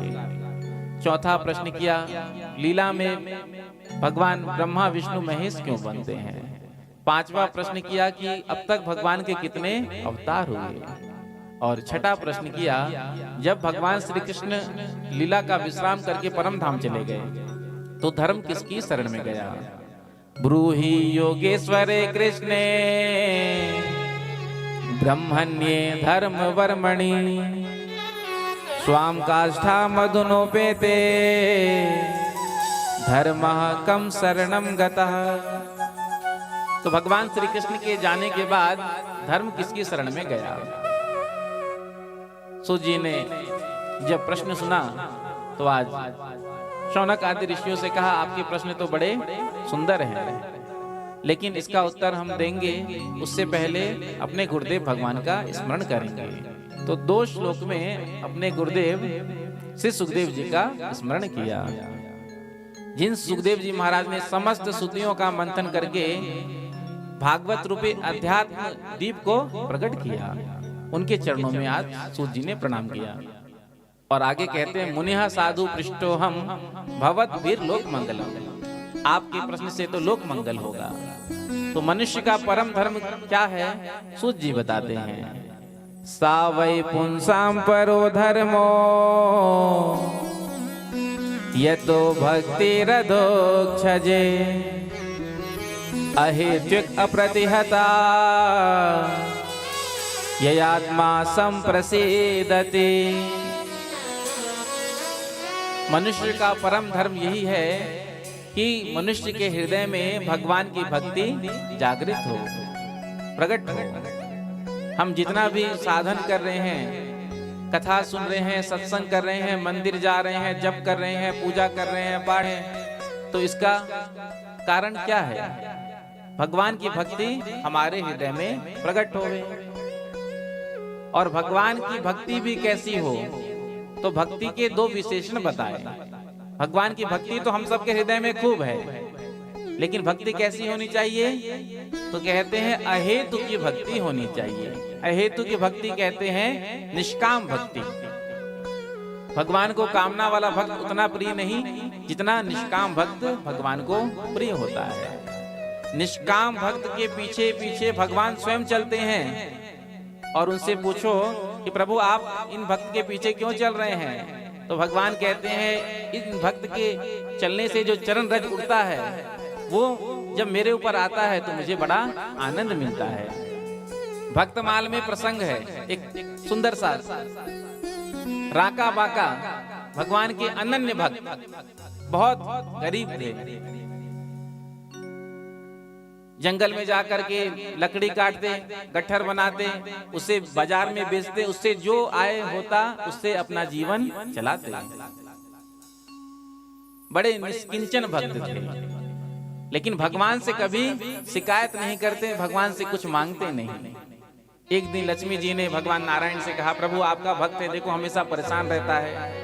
देखा भी जाता है जो भगवान का भक्त होता है वो बहुत परेशान रहता है, तो आप इसे कुछ देते क्यों नहीं हो। भगवान नारायण ने लक्ष्मी जी से कहा, देवी मैं इसे तो देना तो चाहता हूं लेकिन ये लेता ही नहीं, तो मैं क्या कर सकता हूं। लक्ष्मी जी ने कहा, आप देंगे तो क्यों नहीं लेगा, आप यदि देना चाहेंगे तो कौन मना करेगा। भगवान नारायण ने कहा, देवी तुम मेरे साथ चलकर देख लो। तो कहा ठीक है, आज हम आपके साथ चलेंगे, हम भी देखेंगे कि कैसे ये नहीं लेता है। तो आज राका बाका दोनों पति पत्नी जंगल में आए। भगवान ने सोचा कि दोनों आकर के जंगल काटते हैं, पेड़ काटते हैं, उसके बाद उसे गट्ठर बनाते हैं, फिर बोझा सर पे लाद करके ले जाते हैं। तो भगवान ने सोचा क्यों ना आज हम लकड़ी काट कर गट्ठर बना करके पहले से ही रख दें, ये आए और लेकर के चले जाएं। भगवान ने लकड़ी काट करके गट्ठर बांध करके जो है वहीं पर रख दिया। दोनों पति पत्नी आए, आकर के देखा, अरे आज तो हमको ऐसा लगता है कि हमसे पहले कोई यहाँ आ गया और लकड़ी काट कर गट्ठर बना करके कहीं गया होगा, अभी आकर ये ले जाएगा। अब तो कुछ बचा ही नहीं था काटने को। तो दोनों पति पत्नी वापस आ रहे थे। भगवान नारायण ने लक्ष्मी जी से कहा, देवी देखा? तो लक्ष्मी जी ने कहा, प्रभु आप थोड़ा सा धन दे दीजिए। तो भगवान नारायण ने कहा ठीक है। तो जिस मार्ग से जा रहे थे राका बांका, तो भगवान ने एक पोटली में स्वर्ण मुद्रा, पहले वही चलता था, तो एक पोटली में स्वर्ण मुद्रा को बांध करके आज उसी मार्ग पर रख दिया। 2-4 मुद्रा बाहर रख दिया ताकि दृष्टि इस पर पड़ जाए। दोनों आ रहे थे, इतने में ही पति की दृष्टि पड़ गई, राका की दृष्टि पड़ गई। जो देखा राका ने, ये स्वर्ण मुद्रा यदि देवी ने देख लिया तो हो सकता है मन आकर्षित हो जाए धन के प्रति। तो आज पति ने ये सोचा कि पत्नी की दृष्टि पड़ने ही नहीं देंगे, थोड़ा सा आगे जल्दी चलकर गए और मिट्टी उठा करके उसमें डाल दिया, ढांक दिया। पत्नी ने पूछा पति से, ये आप क्या कर रहे हैं? पति ने कहा मैं कुछ नहीं कर रहा हूं। तो पत्नी ने कहा, बांका ने कहा, मिट्टी ऊपर मिट्टी महाराज क्यों डाल रहे हो? जब इस शब्द को सुना तो राका को लगा, देखो हमारे नजर में ये तो स्वर्ण मुद्रा है, लेकिन हमारी पत्नी की नजर में ये तो मिट्टी के समान है। तो ऐसे निष्किंचन भक्त के पीछे पीछे भगवान चलते हैं और कहते हैं जब इनके चलने से जो चरण रज से जो धूल उड़ेगा, जब मेरे पर आएगा तो मैं इससे अभिसिंचित होऊंगा। इसलिए भगवान से मांगना नहीं चाहिए, लेकिन हम सब बिना मांगे रह ही नहीं सकते। तो भगवान को जो निष्काम भक्त होता है वो बड़े प्रिय होते हैं। देखिए आपने भगवान की पूजा की, भगवान ने प्रकट होकर के आपको जो आपकी इच्छा थी दे दिया, जो आपकी कामना थी भगवान ने पूरा कर दिया। उसको करने के बाद भगवान भी फ्री हो जाते हैं। प्रेम से कहो श्री राधे। और आप भगवान की सेवा पूजा करते रहिए, खूब भक्ति करते रहिए, भगवान से कुछ मत मांगिए तो भगवान हमेशा आपके बारे में ही सोचते रहेंगे कि देखो इतनी भक्ति मेरा करता है, इतना पूजा पाठ सेवा करता है, लेकिन कभी कुछ मुझसे मांगता ही नहीं है। तो भक्ति कैसी होनी चाहिए? निष्काम भक्ति होनी चाहिए। आज हम भगवान को नहीं चाहते हैं, आज हम भगवान से चाहते हैं। भगवान यदि बढ़िया सब कुछ देते रहे, धन संपत्ति ऐश्वर्य, तो भगवान हमें बड़े अच्छे लगते हैं। और यदि भगवान से हमने कुछ मांगा, भगवान ने उसको पूरा नहीं किया, तो भगवान को ही खरी खोटी सुना देते हैं। 4 साल से भजन कर रहे हैं, माला जप रहे हैं, मांगा क्या था? बहू का एक बेटा हो जाए, लेकिन वो भी नहीं हुआ। यदि कामना पूर्ण ना हो तो हम भगवान को ही खरी खोटी सुना देते हैं। ऐसे क्या भगवान है बताओ? भजन करते करते सारा जीवन निकल गया, मांगा एक कामना, वो भी नहीं पूरा किया।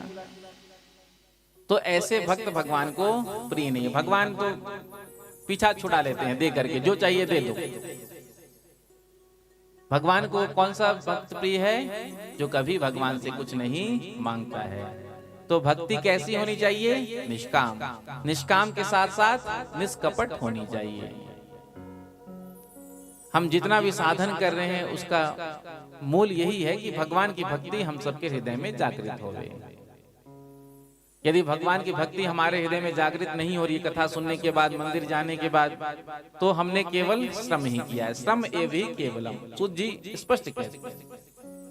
जीव के कल्याण के 4 पुरुषार्थ बताए, धर्म, अर्थ, काम, मोक्ष। धर्म आचरण करो, क्यों करो?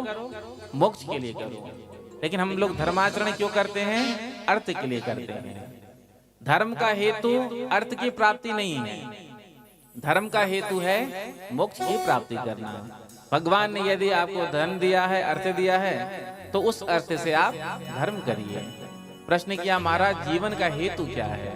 तो कहते हैं जीवन का हेतु है तत्व की प्राप्ति करना, जिस तत्व को कृष्ण कहते हैं। जीव के चार कल्याण के चार मार्ग बताए, भगवान के 24 अवतारों का वर्णन किया। फिर प्रश्न किया कि भागवत को किस युग में लिखा गया, किस स्थान पर लिखा गया, किसने लिखा? तो श्री सुत जी कहते हैं द्वापरे समनु प्राप्ते तृतीये युग पर्यये जातः पराशराद्योगे वासव्याम कलया हरे।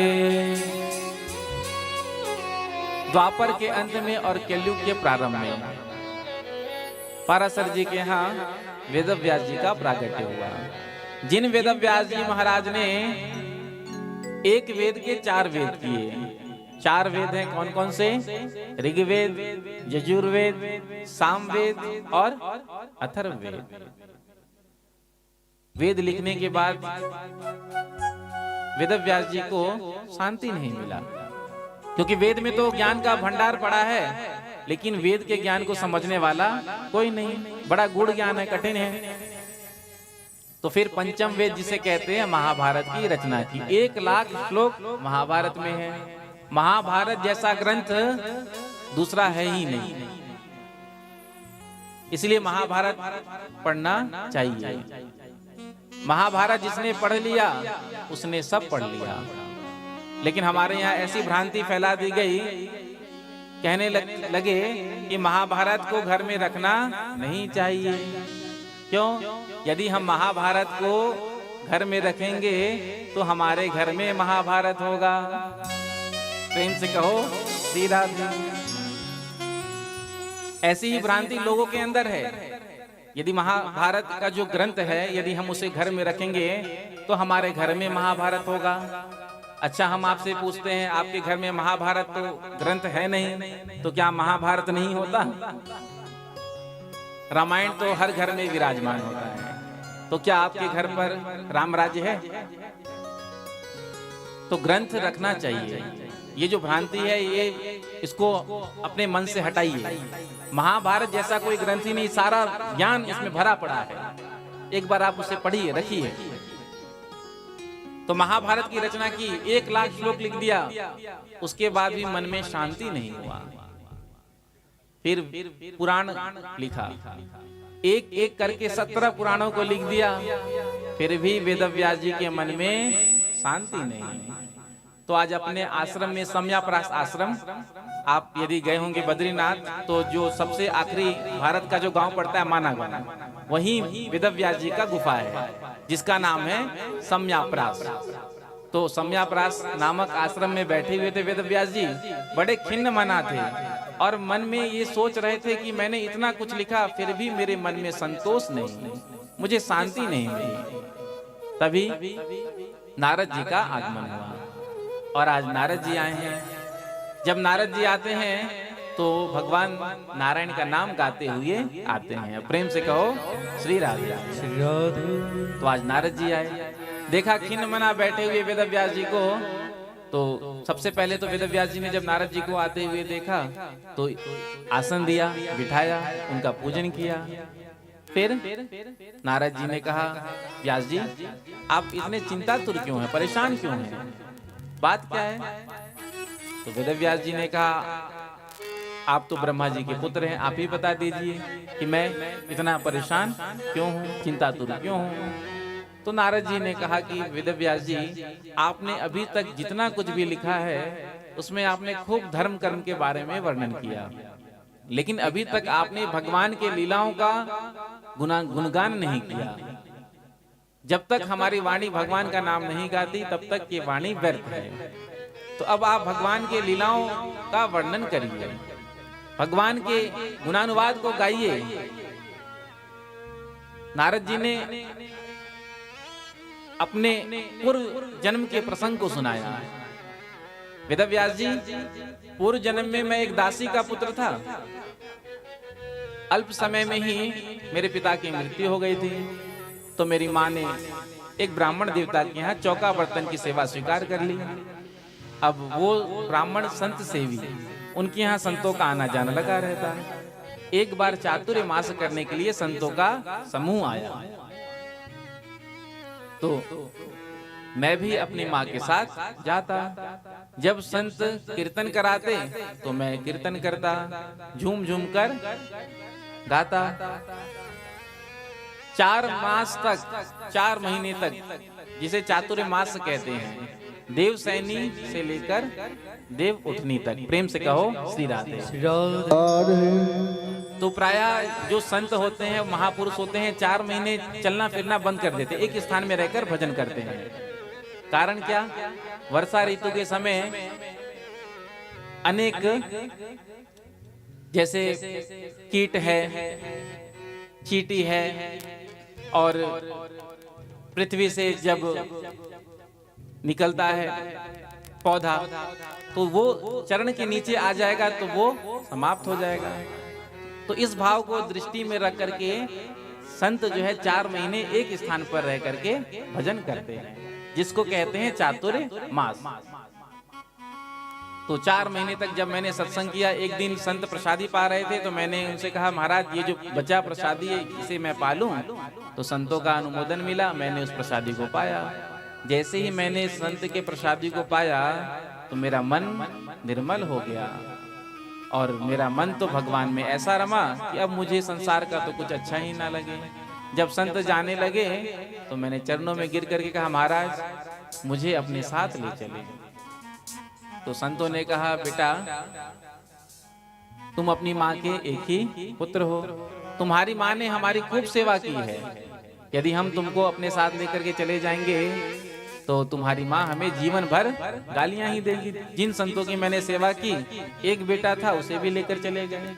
तो संतों ने कहा, बेटा घर पर रह करके तुम अपनी माँ की सेवा करो। कहा, मेरा मन तो लगता नहीं है नारद जी ने। तो कहा, बेटा हम तुम्हें एक मंत्र दे देते हैं, इसका तुम जप करना। तो आज संतों ने मंत्र दे दिया, और मंत्र दे करके उत्तर दिशा की ओर चल दिए। इधर नारद जी सुबह उठते हैं और स्नान करने के बाद आसन में बैठकर जपने लगते। भोजन का समय होता तो उठकर भोजन कर लेते, विश्राम करते, फिर भजन ही करते। जो माता जी ने देखा सुबह से लेकर रात तक केवल भजन ही करता है, माता जी घबराई।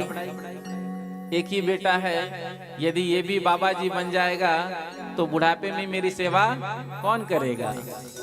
आजकल की माताएं कब घबराती है? जब बेटा घर में यदि तिलक लगाने लग जाए, कंठी पहन ले, माला झोली लेकर जपने लग जाए, मंदिर जाने लगे, सत्संग में जाने लगे, तो माताएं घबरा जाती है कि कहीं मेरा बेटा बाबा जी ना बन जाए। और कुछ ना बन जाए इसकी चिंता नहीं होती, नेता ना बन जाए, अभिनेता ना बन जाए, चोर ना बन जाए, लेकिन बाबा जी नहीं बनना चाहिए। माता जी ने जो देखा तो माता जी को लगा कि एक ही बेटा है, यदि ये भी बाबा जी बन जाएगा तो फिर मेरा क्या होगा। आज घर पर कोई आया था तो माता जी ने चर्चा किया कि मैं अपने बेटे के लिए कन्या देख रही हूँ, लड़की देख रही हूँ, यदि कोई सुयोग्य कन्या हो तो बताना। नारद जी अंदर माला जप रहे थे, जो कान में सुना कान से, तो नारद जी ने मन में सोचा, अब तक तो प्रतीक्षा कर रहे हैं, जब माता जी सिधारेंगी ऊपर तो संतों के साथ जाकर के भजन करेंगे। अब माता जी हमारे लिए लड़की देख रही हैं, गलती से यदि हमारा विवाह हो गया तो फिर पत्नी के सिधारने की प्रतीक्षा करनी पड़ेगी, सारा जीवन प्रतीक्षा में ही हमारा चला जाएगा। एक दिन नारद जी की मैया गैया धोने के लिए जा रहे थे, तो रास्ते में सर्प के ऊपर पैर पड़ा, सर्प ने डस लिया, मैया की मृत्यु हो गई। जो नारद जी को समाचार मिला, आज नारद जी बड़े प्रसन्न हुए, चलो अब चल करके भगवान का भजन करेंगे। लेकिन फिर नारद जी ने सोचा, यदि ऐसे ही मुस्कुराते रहेंगे तो ये नगर वाले, ये गांव वाले क्या कहेंगे, देखो इसकी मैया मर गई और ये खुशी मना रहा है, कैसा बेटा है। तो आज नारद जी रोने लगे। नारद जी के दोनों नेत्र से आंसू झर रहे हैं, बह रहे हैं। एक नेत्र से जो आंसू गिर रहे हैं वो ठंडे ठंडे, और दूसरे नेत्र से जो आंसू गिर रहे हैं वो गरम गरम। प्रेम से कहो श्री राधे। उष्ण और शीतल। जब हम प्रसन्नता में, कभी कभी जब हम अत्यधिक प्रसन्न हो जाते हैं तो हमारे नेत्र भर आते हैं, आंसू निकलने लगता है, तो वो नेत्र जो है वो शीतल होता है, वो ठंडा होता है। और जब हम दुख में रोते हैं, संकट में रोते हैं, तो वो आंसू उष्ण होता है, गर्म होता है। प्रेम से कहो श्री राधे। तो आज नारद जी प्रसन्न भी है और दुखी भी हैं। नारद जी ने अपनी माँ का संस्कार किया और उत्तर दिशा की ओर चल दिए। जाकर के फिर आज सरोवर में स्नान किया और आकर के भजन करने लगे। तभी आकाशवाणी ने कहा कि तुझे अभी मेरा दर्शन नहीं होगा, भजन करता रहे, कालांतर में तुझे दर्शन मेरा होगा। तो नारद जी ने भजन करना नहीं छोड़ा, काल के गति से शरीर छूटा, अगला जन्म ब्रह्मा के पुत्र नारद के रूप में मिला। एक बार नारद जी सीधे बैकुंठ पहुंचे भगवान नारायण का दर्शन करने के लिए। भगवान नारायण को प्रणाम करके कहा, प्रभु हम हमेशा आपके नाम को गाते रहते हैं। नारद जी क्या गाते हैं?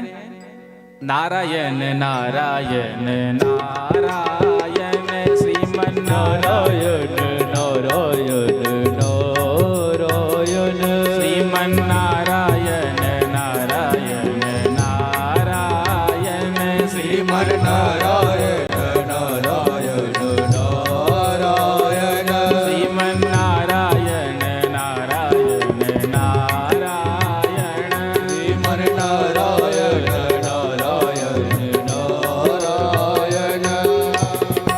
प्रभु हम हमेशा आपके नाम को गाते हैं, लेकिन कभी स्वर में नहीं गाते। यदि ये जो माता लक्ष्मी जी के हाथ में वीणा रखा है, यदि ये वीणा हमको मिल जाएगा तो स्वर से स्वर मिलाकर के हम इस वीणा में आपके नाम को गाएंगे। जो नारद जी ने कहा सो ही भगवान नारायण ने लक्ष्मी जी के हाथ से वीणा को लिया और नारद जी को दे दिया। नारद जी तो प्रसन्न हो गए, लेकिन लक्ष्मी जी नाराज हो गई। कम से कम मुझसे पूछना तो चाहिए, मेरा अत्यंत प्रिय ये वीणा बिना पूछे मुझसे ले लिया और अपने भक्त को दे दिया। नारद जी तो चले गए, लक्ष्मी जी नाराज हो गई। भगवान नारायण ने जब लक्ष्मी जी को देखा, पूछा देवी क्या बात है, नाराज क्यों हो? तो लक्ष्मी जी ने कहा आपने हमसे पूछा ही नहीं। अरे कम से कम देने से पहले एक बार मुझसे पूछ तो लेते। तो भगवान नारायण ने कहा देवी मैं क्या करूं, भक्त यदि मुझसे कुछ मांगता है तो मैं दिए बिना रह नहीं पाता। वो तो ठीक है, नारद जी ने केवल वीणा ही को मांगा। यदि नारद जी ने आपको मांगा होता तो मैं आपको भी उठा करके दे देता। प्रेम से कहो श्री राधे। श्री राधे। इसलिए तो भगवान को कहते हैं ना, भक्त वत्सल भगवान की जय हो। तो नारद जी कहते हैं देवदत्ता मीमां वीणां स्वर ब्रह्म विभूषितां। तो इस वीणा में मैं भगवान के नाम को गाता हूँ। तो मैं अपनी कथा से व्यास जी आपको ये कहना चाहता हूँ, कहाँ तो मैं एक दासी का पुत्र था, लेकिन भगवान के नाम का चमत्कार देखो, प्रभाव देखो, आज मैं ब्रह्मा जी का पुत्र बन करके आपके सामने खड़ा हूँ। तो नारद जी ने चतुश्लोकी भागवत आज वेदव्यास जी को प्रदान की। वेदव्यास जी महाराज ने सम्यापरास नामक आश्रम में बैठ करके इन 4 श्लोकों का विस्तार किया। मूल में ये 4 श्लोक हैं, इन्हीं का विस्तार करके 18,000 श्लोक वेदव्यास जी ने लिखे। 12 स्कंद 335 अध्याय वाली भागवत की रचना की। भागवत को लिखने के बाद आज व्यास जी को शांति मिली, शांति का अनुभव हुआ। कुछ दिन तो ठीक रहा, लेकिन फिर व्यास जी ने सोचा कि अब मैं तो वृद्ध हो गया हूँ, बूढ़ा हो गया हूँ, किसी योग्य पात्र को इसे सौंपूं जिससे जन जन का कल्याण हो सके। तो अपने पुत्र का स्मरण आया। व्यास जी के पुत्र का नाम है सुखदेव जी। सुखदेव जी के जन्म चरित्र के बारे में भागवत में तो संक्षिप्त रूप से ही कहा गया है, केवल 2 श्लोक में, लेकिन कौशिकी संहिता में बड़े विस्तार से वर्णन है। तो सुखदेव जी का प्राकट्य कहाँ हुआ था? कैलाश पर। कैलाश में भोलेनाथ भजन कर रहे थे, समाधि में बैठे थे और माँ पार्वती सेवा में लगी हुई थी। इतने में ही नारद जी आए। जो नारद जी ने आकर के माँ भवानी को प्रणाम किया तो माता जी ने पूछा, अरे नारद, बड़े दिनों के बाद आए हो, आजकल रहते कहाँ हो? तो नारद जी ने कहा, माता जी हमने संसारियों के यहाँ आना जाना बंद कर दिया, गृहस्थियों के यहाँ जाना आना बंद कर दिया। पार्वती जी ने पूछा, क्यों, ऐसा क्या हो गया? तो कहा कि गृहस्थियों के यहाँ लोग हमें झगड़ालू बाबा कहते हैं, प्रेम से कहो श्री राधे। हम सब के मन में भी ये होता है कि नारद जी जो हैं वो झगड़ालू बाबा हैं, जहां जाते हैं वहीं झगड़ा लगा देते हैं। लेकिन नहीं, नारद जी जिसको मिल जाते हैं उसे भगवान से मिला देते हैं। हर प्रसंग में आप देख लीजिए, जिनको नारद जी का दर्शन हो गया है उनको भगवान मिले हैं। तो कहा कि अब हम कहीं जाते ही नहीं हैं, क्योंकि लोग हमें झगड़ालू बाबा कहते हैं, और जाया भी वहां जाता है जहां पर भाव हो, प्रेम हो। संसार में तो अब कहीं प्रेम देखने को ही नहीं मिलता है। सुर नर मुनि सबके यह रीति, स्वार्थ लागी करे सब प्रीति। जब तक स्वार्थ होता है तब तक तो खूब प्रेम होता है, खूब राम राम होता है, खूब राधे राधे होता है। लेकिन जो स्वार्थ समाप्त हो जाता है तो राम राम राधे राधे होना भी बंद हो जाता है। तो जाने से क्या लाभ? पार्वती जी ने कहा, मेरे यहाँ आप ये बात नहीं कह सकते, मेरे यहाँ तो बड़ा प्रेम है। मेरे भोलेनाथ तो मुझसे इतना प्रेम करते हैं कि जितना भजन करते हैं, जितना माला जपते हैं, वो भी मुझे बता देते हैं। बताना नहीं चाहिए, लेकिन इतना प्रेम करते हैं कि वो भी मुझे बता देते हैं। बाबा मुझसे तो कुछ छुपाते हैं ही नहीं। मेरे यहाँ सब वैमनस भुला करके बड़े प्रेम से रहते हैं। पार्वती जी कहती हैं, भोलेनाथ के गले में क्या है? सर्प। और कार्तिकेय जी का वाहन क्या है? मोर। मोर और सर्प एक स्थान में रह सकते हैं, बड़े प्रेम से रहते हैं। गणेश जी का वाहन क्या है? मूसक। मूसक और सर्प एक जगह एक स्थान पर रह सकते हैं, लेकिन बड़े प्रेम से रहते हैं। माँ भवानी का वाहन क्या है? वृषभ। प्रेम से कहो श्री राधे। माँ भवानी का वाहन क्या है? सिंह। और भोलेनाथ का वाहन वृषभ। वृषभ और सिंह एक स्थान पर रह सकते हैं, लेकिन बड़े प्रेम से रहते हैं। और आप मेरे यहाँ खड़े होकर के कह रहे हैं कि संसार में कहीं प्रेम देखने को नहीं मिलता। ऐसा प्रेम आपने कहीं देखा होगा जो वैमनस्यता को बुला के हम सब बड़े प्रेम से रहते हैं? नारद जी ने सोचा, बड़ी प्रशंसा कर रही हैं, मेरा नाम भी नारद नहीं जो आज मैंने यहाँ झगड़ा नहीं लगाया। तो नारद जी ने कहा कि माता जी, बाबा आपसे बड़ा प्रेम करते हैं।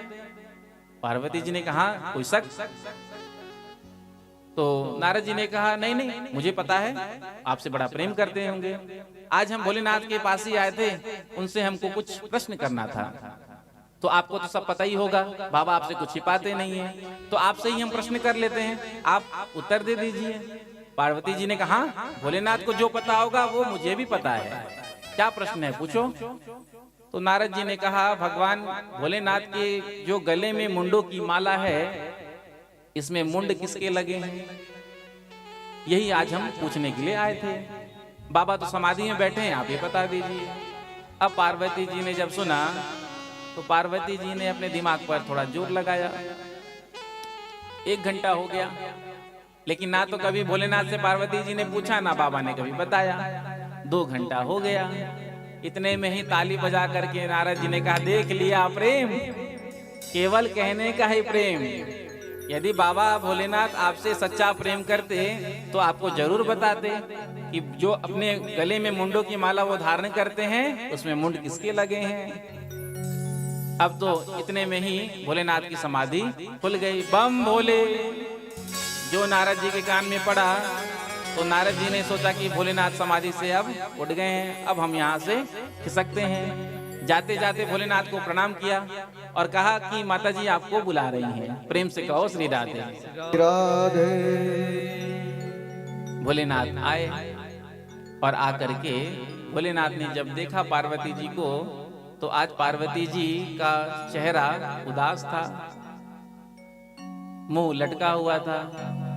तो आधी बात तो नारद जी को देखकर ही समझ गए थे भोलेनाथ, और पूरी बात जब पार्वती जी को देख लिया समझ गए कि हो ना हो नारद जी ने ही कुछ कहा होगा। आकर के भोलेनाथ ने पार्वती जी से कहा, देवी क्या बात है, आप इतनी उदास क्यों हो? पार्वती जी नाराज होने लगी, आप तो मुझसे बिल्कुल भी बात मत करना, दूर रहो आप हमसे।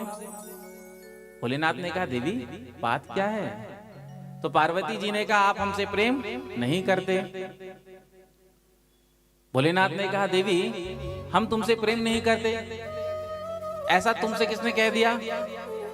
अरे हम तुमसे इतना प्रेम करते हैं जिसका हम वर्णन नहीं कर सकते, और तुम कहती हो कि आप हमसे प्रेम नहीं करते। पार्वती जी ने कहा, आप एक नंबर के कपटी हो। कपटी हो? हमने क्या तुमसे कपट किया?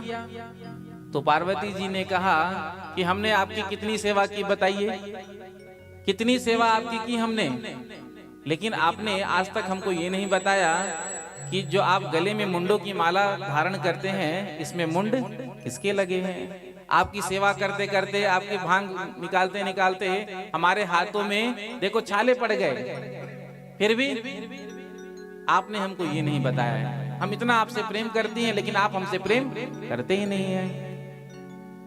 पार्वती जी कहती हैं, भोला भांग तुम्हारी मैं घोटत घोटत हारी।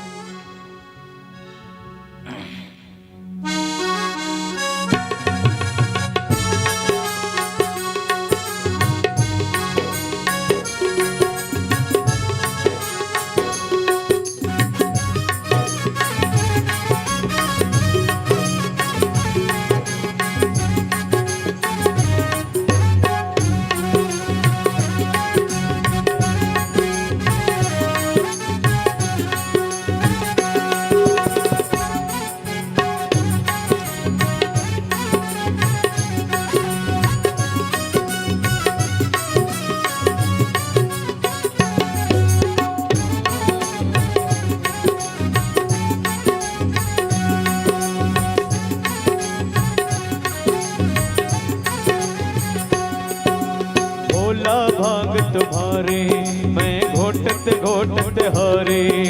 भोला भांग तुम्हारी मैं घोटत घोटत हारे। भोला भांग तुम्हारे मैं घोटत घोटत हारे। भोला भांग तुम्हारी मैं घोटत घोटत हारे। हमसे ना घोटी जाए, हमसे ना घोटी जाए, तेरी एक दिन की होए तो घोटू रोजन घोटी जाए। भोला भांग तुम्हारी मैं घोटत घोटत हारी। भोला भांग तुम्हारी मैं घोटत घोटत हारी। दोनों हाथ लगा ताली से बकते हुए भोला बम भोला बम भोला बम भोला बम भोला बम भोला बम भोला बम भोला बम भोला बम भोला बम भोला बम भोला।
दिन से मैं ब्याह के आई भाग हमारे फूटे।